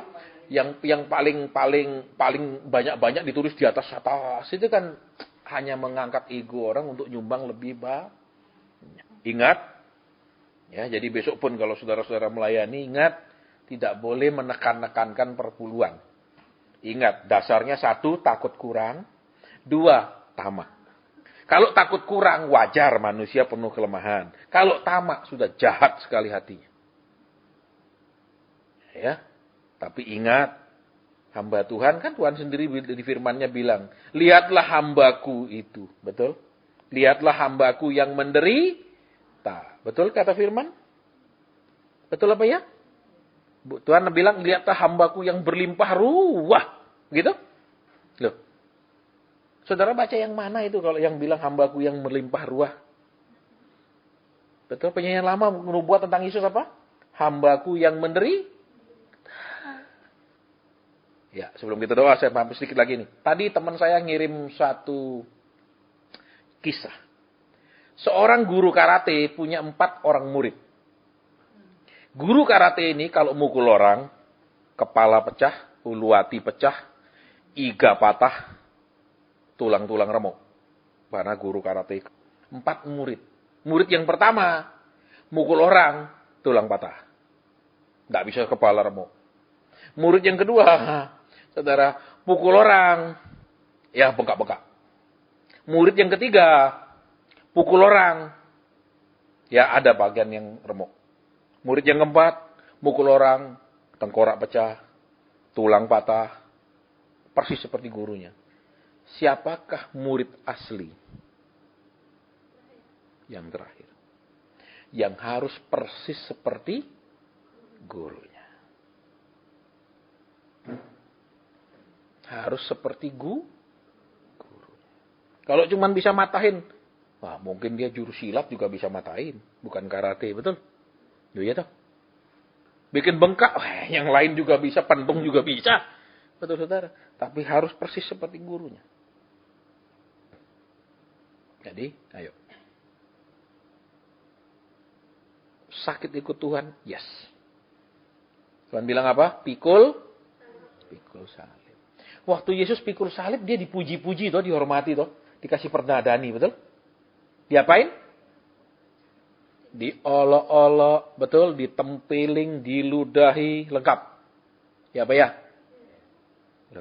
Terus kalau kita dipuji, diagungkan, dimuliakan, ditinggikan, dipromosikan. Amin? Ya, cocok ya? Cocok sekali. Betul? Diberkati. Iya, itu. Kau jadi miskin supaya aku kaya. Ya, toh? Ya, hati-hati kita. Ya, hati-hati. Makanya jangan ikut pengajaran Nina Bobo. Ya, mulai belajar yang sehat.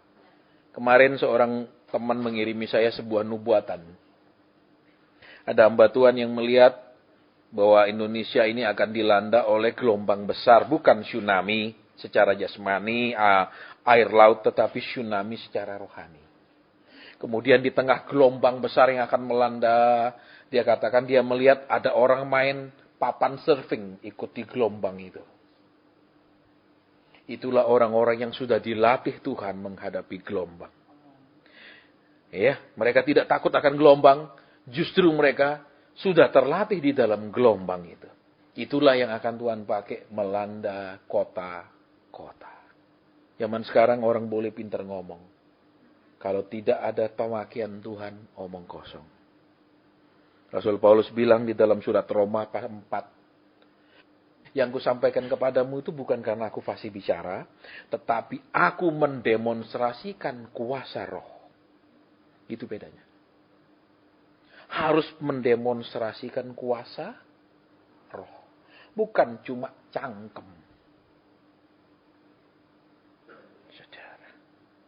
Ya, kemudian beberapa hari lalu teman kirimi saya sebuah kalimat yang indah. Dia bilang begini.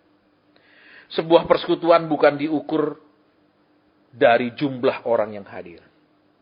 Tetapi sebuah persekutuan kuasanya diukur daripada seberapa mereka connect dengan Tuhan. Saya ingat saya sudah share ke beberapa di antara saudara itu. Bukan banyaknya orang, tapi connect enggak sama Tuhan. Wah, kalau ngajar luar biasa pengajarannya. Tapi mana demonstrasi kuasa roh? Ya. Dia katakan, my preaching and my teaching not because on the eloquence of the tongue. Bukan karena kefasihan lidah, the eloquence of the tongue. But with demonstration of the Spirit. Bisa mendemonstrasikan kuasa roh.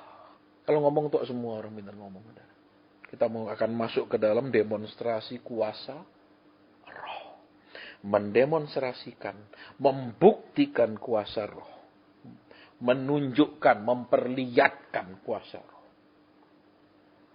Baik itu, kita mau mulai berdoa. Ya, kita nggak tahu jam berapa kita di situ berhenti.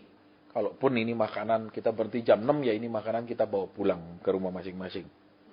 Ya, kita mau mulai berdoa yang menyembah, muji, memuji. Ya, kita mau menikmati hadirat Tuhan. Hubungan pribadi tidak ada urusan dengan tetangga.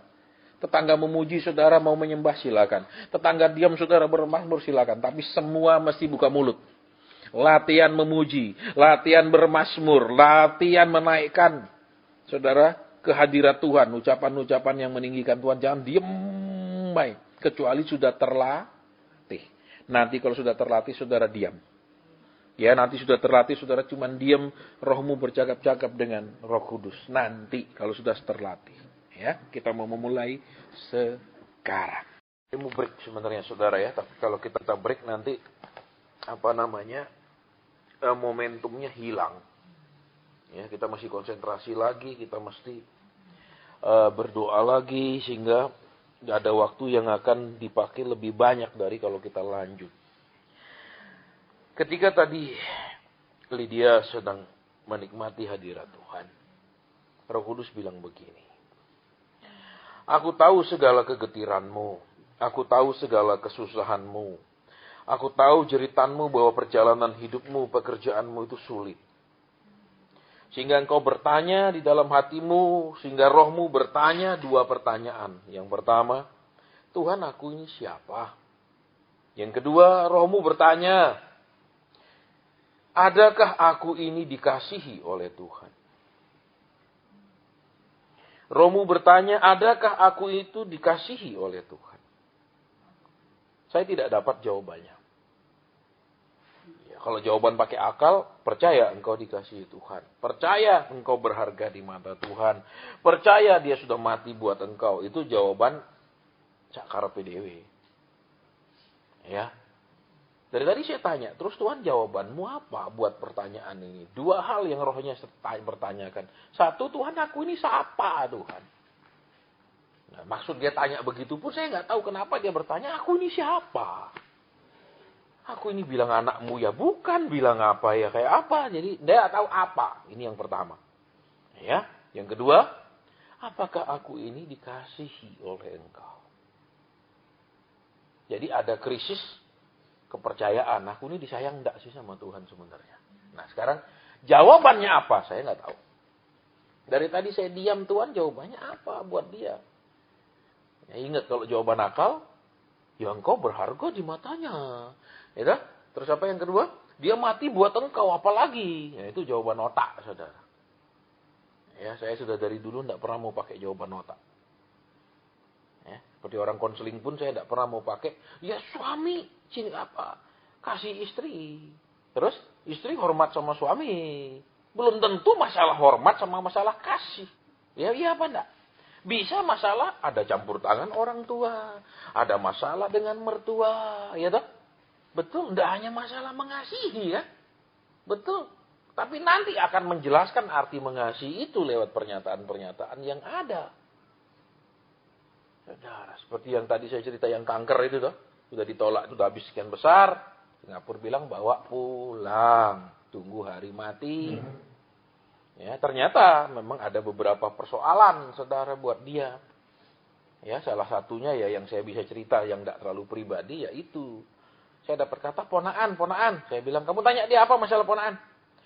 Janjiin ponaannya sekolahkan di Jepang. Janji tok. Nah, bisa juga karena dia janji sebagai apa? Dia sebagai paman, tapi istrinya tidak kasih. Bisa. Buat apa kamu buat lupa? Nah, bisa kan. Saudara. Makanya waktu sudah sampaikan itu, istrinya langsung jawab. Enggak, dia semua mau ketemu pendeta yang diurapi kesembuhan. Nah, kelihatan kan defensifnya. Betul? Dari jawabannya aja sudah kelihatan something wrong dengan istrinya kan. Pasti dia yang nggak setuju. Sedangkan suami sudah terlanjur janji kan. Itu ya sudah matilah. Kayak kemarin saya bilang, kok dia dilarikan ke ICU? Saya bilang, saya nggak urus. Kenapa? Ya kalau sudah mau cari hamba Tuhan kesembuhan, carilah. Betul, dipikir kita ini rohnya beda. Oh kalau hamba Tuhan ini negur tok, hamba Tuhan ini kesembuhan tok. Kok enak? Gitu. Saudara, Roh Kudus ya Roh Kudus satu. Nek hamba Tuhan ini negur, saudara ketemu hamba Tuhan lain yang rohnya juga memang dari Roh Kudus, dia akan tegur, bukan hanya doakan. Ya, nah sekarang kita mau doa. Yang pertama, aku ini siapa? Maksudnya dia ini nanya aku ini siapa itu apa? Tidak usah tanya dia, sekarang kita tanya Tuhan. Yang kedua, aku ini disayang enggak sih sama Tuhan? Itu krisisnya dia saat ini. Sekarang kita doa. Saudara yang dapat sesuatu, begitu saudara dapat bilang, saya rasa saya dapat sesuatu, kita akan buka mata, belajar sampaikan. Tapi Pak, kalau salah, saudara, kalau hati saudara tidak ingin menonjol, tidak ingin jadi orang yang wah, tidak ingin tampil, 50% benar. 50%. Tapi kalau hatinya ingin tampil, hatinya ingin ya jadi somebody, itu bisa salah parah. Jadi kemurnian hati aja. Ya. Yang kedua, ya, karena kita sampaikan karena kita murni, itu 50% harapannya benar. Karena Tuhan mau pakai cara itu melatih saudara, saya dikasih tahu separuh, dan nanti lewat saudara dikasih tahu separuh, ya Tuhan mau latih. Berarti apa? Ayo kita doa sekarang. Tuhan, apa jawabanmu buat pertanyaannya Lydia? Dua hal itu. Aku ini siapa sih Tuhan sebenarnya? Dia bingung sendiri, saudara. Nah, apa maksudnya dia bertanya begitu rohnya? Mungkin dia sendiri bilang, rasanya enggak. Nah, nanti Roh Kudus jelaskan, ini maksudnya. Begitu saudara jelaskan, Lydia akan bilang, iya benar seperti itu. Itu jadi masalah saya. Ya, ayo berdoa sekarang. Tuhan bicaralah kepada anak-anakmu. Kalau engkau mau latih anak-anakmu dengan cara seperti ini acaramu. Kami berdoa semalaman bukan ada tujuan mau minta, mau macam-macam. Tapi semata-mata supaya engkau bebas ngajar. Bebas nyampaikan isi hati. Itu kami semalaman ya Tuhan. Supaya komunikasi searah yang selama ini dirubah total Tuhan. Jadi engkau yang lebih banyak bicara. Silakan Bapak. Hambanya dapat separuh. Karena engkau mau berbicara, melengkapinya lewat anak-anakmu yang lain. Terima kasih kalau engkau mau membuat kami saling membangun, saling menasihati, saling mendoakan, saling menyampaikan pernyataan-pernyataan satu sama lain. Masing-masing mendapat pernyataan buat yang lain. Sehingga kami bisa berjaga-jaga satu dengan yang lain, saling menjaga satu dengan yang lain. Silahkan Roh Kudus. Ada engkau bicara juga hal ini kepada orang lain, anak-anakmu di sini? Atau hamba yang harus menyampaikannya? Amin. Saudara, Roh Kudus bilang ragu. Sampaikan yang engkau rasa merupakan sesuatu yang kau disuruh ngomong. Di sini tidak ada orang yang super peka, tidak ada orang yang tak pernah buat kesalahan. Saya bangga mengakui kesalahan di depan orang. Bukan untuk kesombongan, tapi supaya orang tidak mengagung-agungkan kami. Ya, karena kalau sudah diagung-agungkan bahaya, saudara. Supaya dia tahu kami juga masih keliru, kami juga kadang lemah, kami juga kadang masih putus asa. Saudara. Ayo, Tuhan bilang ragu. Tidak ada? Saya lihat mata. Satu, mata. Ada sesuatu tentang Lydia? Saya lihat mata, terus saya bilang biji mata. Ingat yang nama biji mata? Biji mata kaki, ya, ini mata kaki kan ada mata kakinya. Kalau dia kotor, kita males kamar mandi, tidur aja enggak masalah. Biji mata, debu paling kecil masuk, kita akan berusaha dibersihkan detik itu juga. Enggak mungkin orang bilang, besok aja, betul, enggak mungkin. Jadi biji mata itu sesuatu yang kotor dikit langsung dibersihkan, kotor sedikit langsung ditindak. Kadang kita kecewa. Kok orang lain salah, enggak diapa-apain. Orang lain gini kok, enak aja hidupnya. Aku seliru sedikit digepuk Tuhan. Aku, apa? Orang lain kayak lebih dicintai. Itu levelnya biji mata. Sedikit aja kotor, dibersihkan sama Tuhan. Tapi memang enggak nyaman jadinya. Ada lagi? Ya. Mengasihi, kalau anak bayi, anak kecil dituruti semua. Kalau manusia mengasihi artinya menuruti semua, menyenangkan semua. Kalau Tuhan mengasihi artinya merindukan dia untuk hidup kekal bersama Tuhan selama-lamanya. Itu mengasihi yang dari Tuhan. Beda sekali levelnya. Ya. Sekarang Lydia. Roh Kudus bilang begini. Siapa aku ini? Tuhan bilang, karena engkau sering merasa, sampai sekarang karirku ini apa? Posisiku apa? Kerjaanku apa? Betul? Maka sering bertanya, aku ini siapa Tuhan? Karena aku ini apa sekarang? Misalnya punya kedudukan kepala bank, itu punya jabatan. Ini siapa? Oh, kepala bank. Siapa Lydia itu? Misalnya, marketing. Tuhan bilang, karena engkau selalu mengatakan, aku ini sampai sekarang jadi apa Tuhan? Itu Tuhan bilang.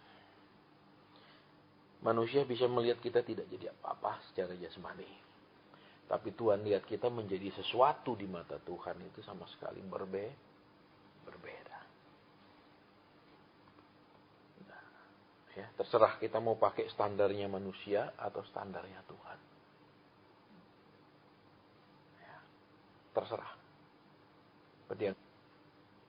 Ya, tapi ya sudah, kita harus hidup benar. Memang ada resikonya hidup benar.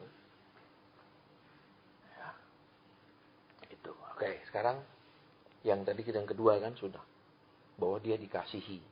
Nah sekarang, kenapa dia selalu merasa, istilahnya aku ini disayang enggak sih? Aku ini disayang enggak sih? Istilahnya Tuhan tuh sayang enggak sama aku sih sebenarnya? Nah aku lihat. Mana sih kelihatan bukti disayangnya? Sekarang, tutup mata, konsentrasi. Apa jawaban Tuhan? Jadi, saudara nggak boleh pakai otak ya, hati-hati. Nubuatan bisa benar, pesan bisa benar, penjelasan pesan sama sekali salah. Bisa. Saudara, ini yang saya banyak ketemu orang yang nubuatannya benar, pesannya benar, penjelasan pesannya sama sekali salah total. Ya, terus orang percaya penjelasannya dan tenggelam. Ya, ini yang paling bahaya ketika menyampaikan separuh kebenaran, separuhnya salah. Ya, oke, sekarang konsentrasi. Tadi kan sudah dapat jawaban yang kedua. Ya, Tuhan memang sayang banget. Tapi mesti ada penjelasan lagi di balik itu. Kadang diam, Tuhan apa? Belajar melayani. Belajar saling menjaga. Saudara bisa bayangkan di persekutuan ini semua peka. Betul? Terus semua ada sesuatu, tiba-tiba Tuhan ingatkan, tolong pesan sama dia hati-hati minggu ini. Enak kan? Jadi orang seperti itu. Ada yang menjaga kita. Betul? Tapi selama ini yang terjadi seperti Kain kan? Apakah aku penjaga saudaraku? Betul? Betul? Itu roh Kain kan? Apa aku penjaga saudaraku Tuhan? Padahal jelas saudara dan saya diciptakan untuk saling menjaga di alam roh. Ya, nah kalau kita semua peka enak. Kita bisa ngubungi. Misalnya, Pak Hasan saya dapat loh. Pak Hasan ini ada orang seperti ini bermaksud jahat. No, enak loh. Jadi saya akan hati-hati ketika ketemu orang itu. Jadi kita saling menjaga. Tapi kan selama ini tidak ada. Yang berjaga-jaga ya jaga-jaga sendiri. Betul? Dia tidak dijaga oleh orang lain. Saudara tahu di Alkitab.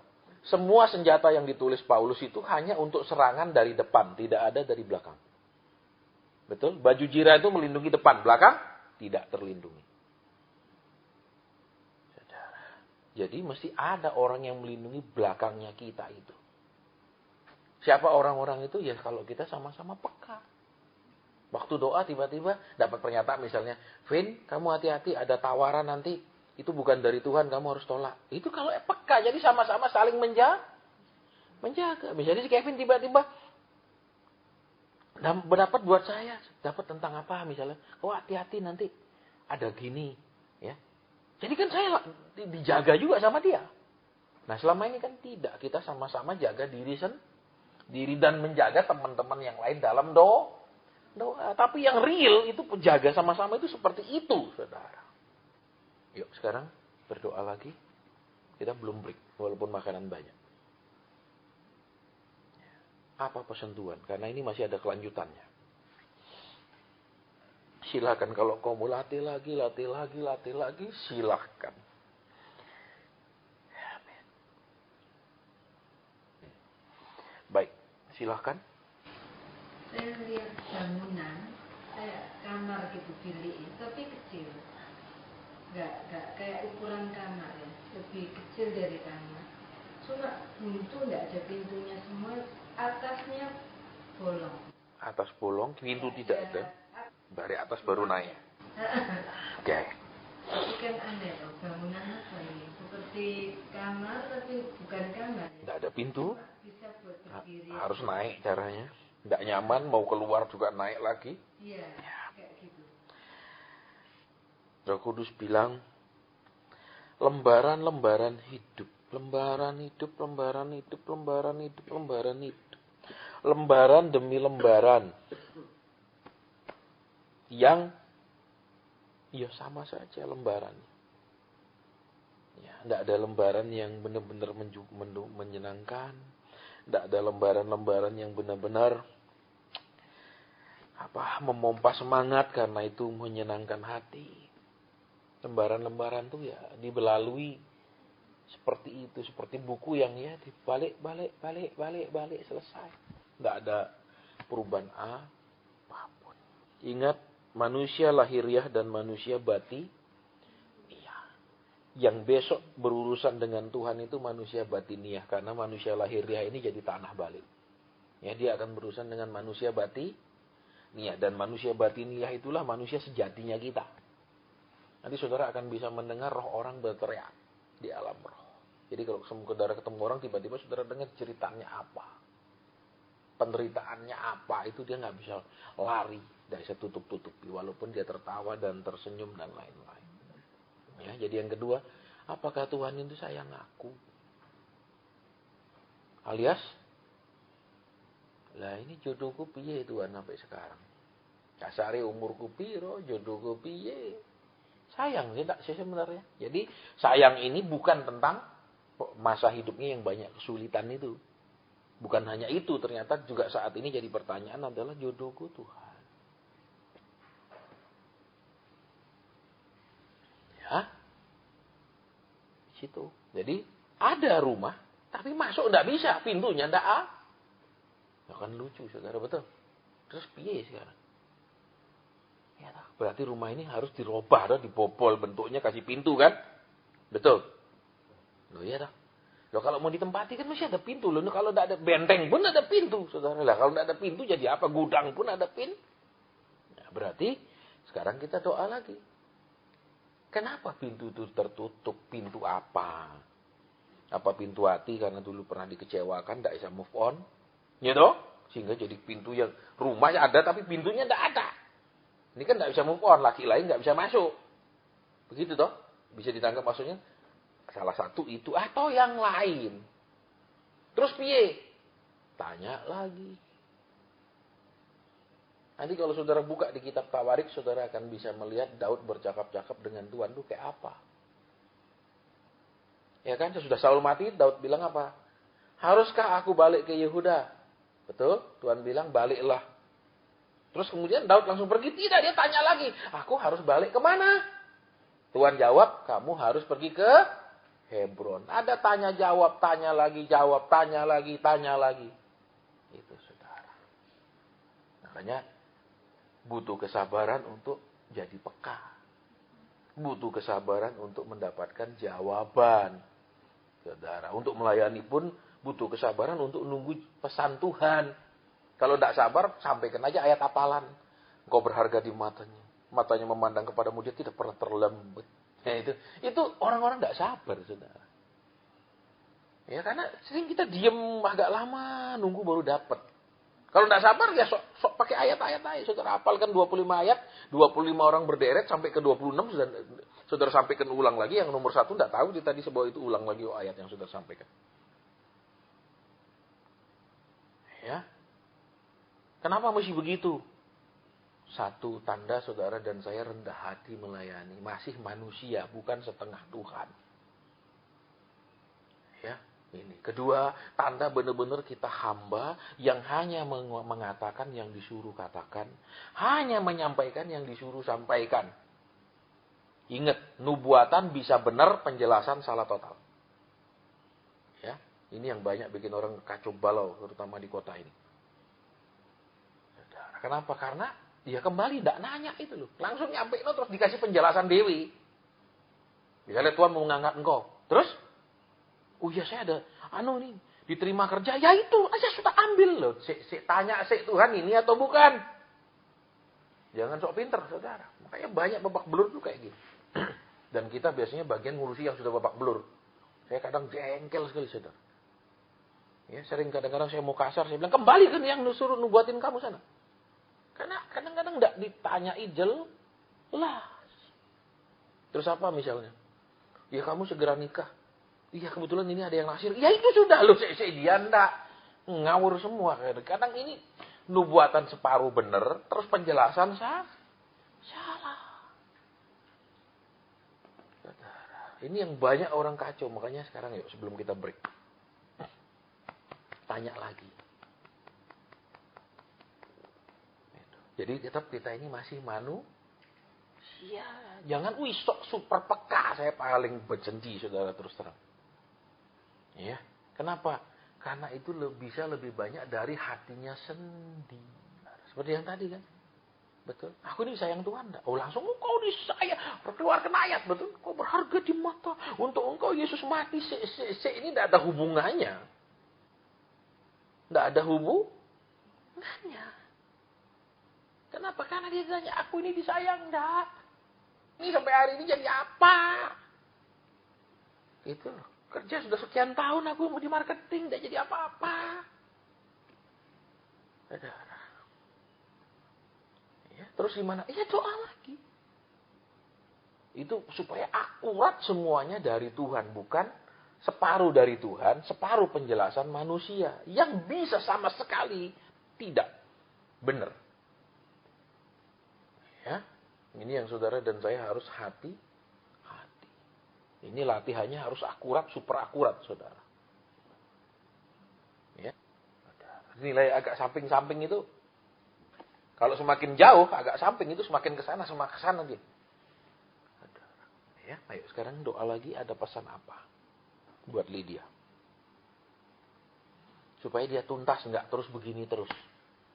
Kenapa Tuhan bangunannya ada, pintunya enggak ada? Satu. Kedua, kenapa harus cara naiknya harus masuk, harus lewat atas? Berarti itu tidak beratap, hujan kehujanan, panas kepanasan. Buat apa ada bangunan seperti itu, enggak ada atap? Nah, sekarang tanya, kenapa Tuhan? Ayo, konsentrasi. Silakan Bapak. Apa penjelasan bangunan yang tidak ada pintu? Kami tidak bisa menerka-nerka. Karena jelas kau katakan pikiranmu setinggi langit. Sedangkan pikiran kami serendah bumi. Kalau kami pakai pikiran kami menerka-nerka, maka ngawur sekali akan ada hasilnya Tuhan. Silakan Roh Kudus yang menjelaskan. Kenapa pintu itu? Tidak ada pintu, bangunan ada.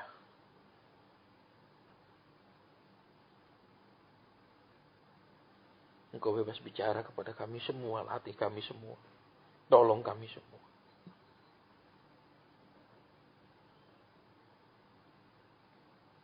Amin. Ada? Saudara belajar menyampaikan. Pernyataan roh adalah untuk kepentingan bersama. Kepentingan kepada siapa pesan itu disampaikan. Juga kepada si yang mendapat pesan. Kalau saya dapat gini Pak, itu tadi kan semenan semua ya. Tidak ada pintunya, cuma atas. Jadi Tuhan bilang gini, ketika kamu tidak berdaya, maksudnya tidak ada pertolongan dari siapapun seperti terkurung di situ, tapi di atas tuh masih muka ke Tuhan. Untungnya tidak dibuntu semua sampai atas itu semenan, jadi masih ada. Ini enggak masih lihat Tuhan. Jadi maksudnya gini, pertolonganmu tuh ketika engkau berseru-seru, jadi tidak bisa lompat sendiri kalau nggak ada yang ngangkat gini. Kan kayak dikurung gitu. Kan agak tinggi juga bangunannya. Baik. Jadi pertolongan itu datang dari Tuhan. Baik. Jadi jangan lihat siapa yang bisa nolong, siapa manusia siapa. Kamu naik sendiri nggak bisa. Naik sendiri ya. Jadi tangan itu yang akan masuk sendiri ya nggak bisa. Jadi tangan Tuhan yang memberi pertolongan. Baik. Harus fokus. Itu ada di Alkitab. Kalau itu artinya, itu ada di Alkitab. Di dalam Alkitab bahasa asli. Yaitu LPD et Elpida. Ada ayatnya. Ketika Abraham mendapat janji, dia tidak menjadi lemah, tapi dia semakin dikuatkan bahwa Allah sanggup melakukan segala perkara. Bahasa aslinya bukan itu. Bahasa aslinya saya ingat jelas. Ya, karena dulu salah satu gembala saya itu istrinya gosan bahasa Gerika. Itu ayat itu yang diterjemahkan bunyinya seperti itu berasal dari kata LPD et Elpida. Artinya, ketika Abraham melihat di depan dia sebuah tembok yang demikian tingginya, tidak mungkin dia terobos, tidak mungkin dia lewati, dia mendongak ke atas mengharap kepada Tuhan. Itu terjemahan yang orisinilnya. Ya. Cuma terjemahan kita beda, makanya memang sulit sekali pasti menerjemahkan dengan sangat akurat, jadi akan panjang sekali penjelasan. Berarti dia engkau sering dibawa ke jalan yang sama sekali tertutup, tapi kalau nek dongak Tuhan tolong. Nek lihat kiri kanan ya tetap semua tertutup gitu aja. Jadi benar-benar tidak boleh lagi berharap ke manusia. Begitu berharap manusia tidak ada pintunya. Nek dongak ketemu Tuhan. Ingat LPD et Elpida. Ya, terus sekarang yang krusial tentang rohmu yang berteriak jodoh. Kenapa sampai hari ini Tuhan tidak kirim jodohmu? Karena satu, engkau ketakutan, nek aku nikah gimana mamaku. Itu yang pertama. Yang kedua, nek nikah itu kira-kira gimana dengan saudara-saudara. Itu saja. Kalau aku nikah gimana dengan saudara-saudaraku. Itu selalu ketakutanmu. Jadi ya, nek kamu takut ya Tuhan tunggu sampai kamu berani. Kamu tunggu Tuhan supaya kasih lah. Terus piye ini ceritanya? Jangan lihat contoh yang gitu, carilah contoh yang bahagia walaupun sulit ditemukan, gitu loh. Iya, jangan cari yang segitu banyak ndak bahagia itu. Hamba Tuhan pun tak lihat waduh udah tak enak, bolos sedikit dekat-dekat. Aduh, bayar harga. Bahagia itu pilihan. Aku pengen mati dulu. Aku lihat apa bayar harga. Ya nek gitu nek kawin sama golekan ae wis. Ya toh, jadi ndak ada tengkar ya toh. Ndak ada beda pendapat, beli golekan. Iya toh. Wis. Pemberesan nih kamu bilang nek selama ini jodoh tapi terus kamu gitu ya nggak tahu wis Tuhan mau apa. Kerja sama Tuhan, nek nggak mau kerja sama Tuhan gimana? Nek kamu selama ini lihat rumah tangga ndak ada yang ideal, ndak ada yang bahagia, sekarang tekad nek aku nikah aku mau bikin aku punya rumah tangga yang ideal gitu loh. Jangan wah semua ndak ada, wah apalagi aku nikah nanti loh. Kok ya bikin semua jual pangsit, kok kamu ikut jualan pangsit? Ya jangan, saingan ketat. Amin. Jual pecel kayak. Oke, kita break. Ya, 1 jam habis itu kita lanjut.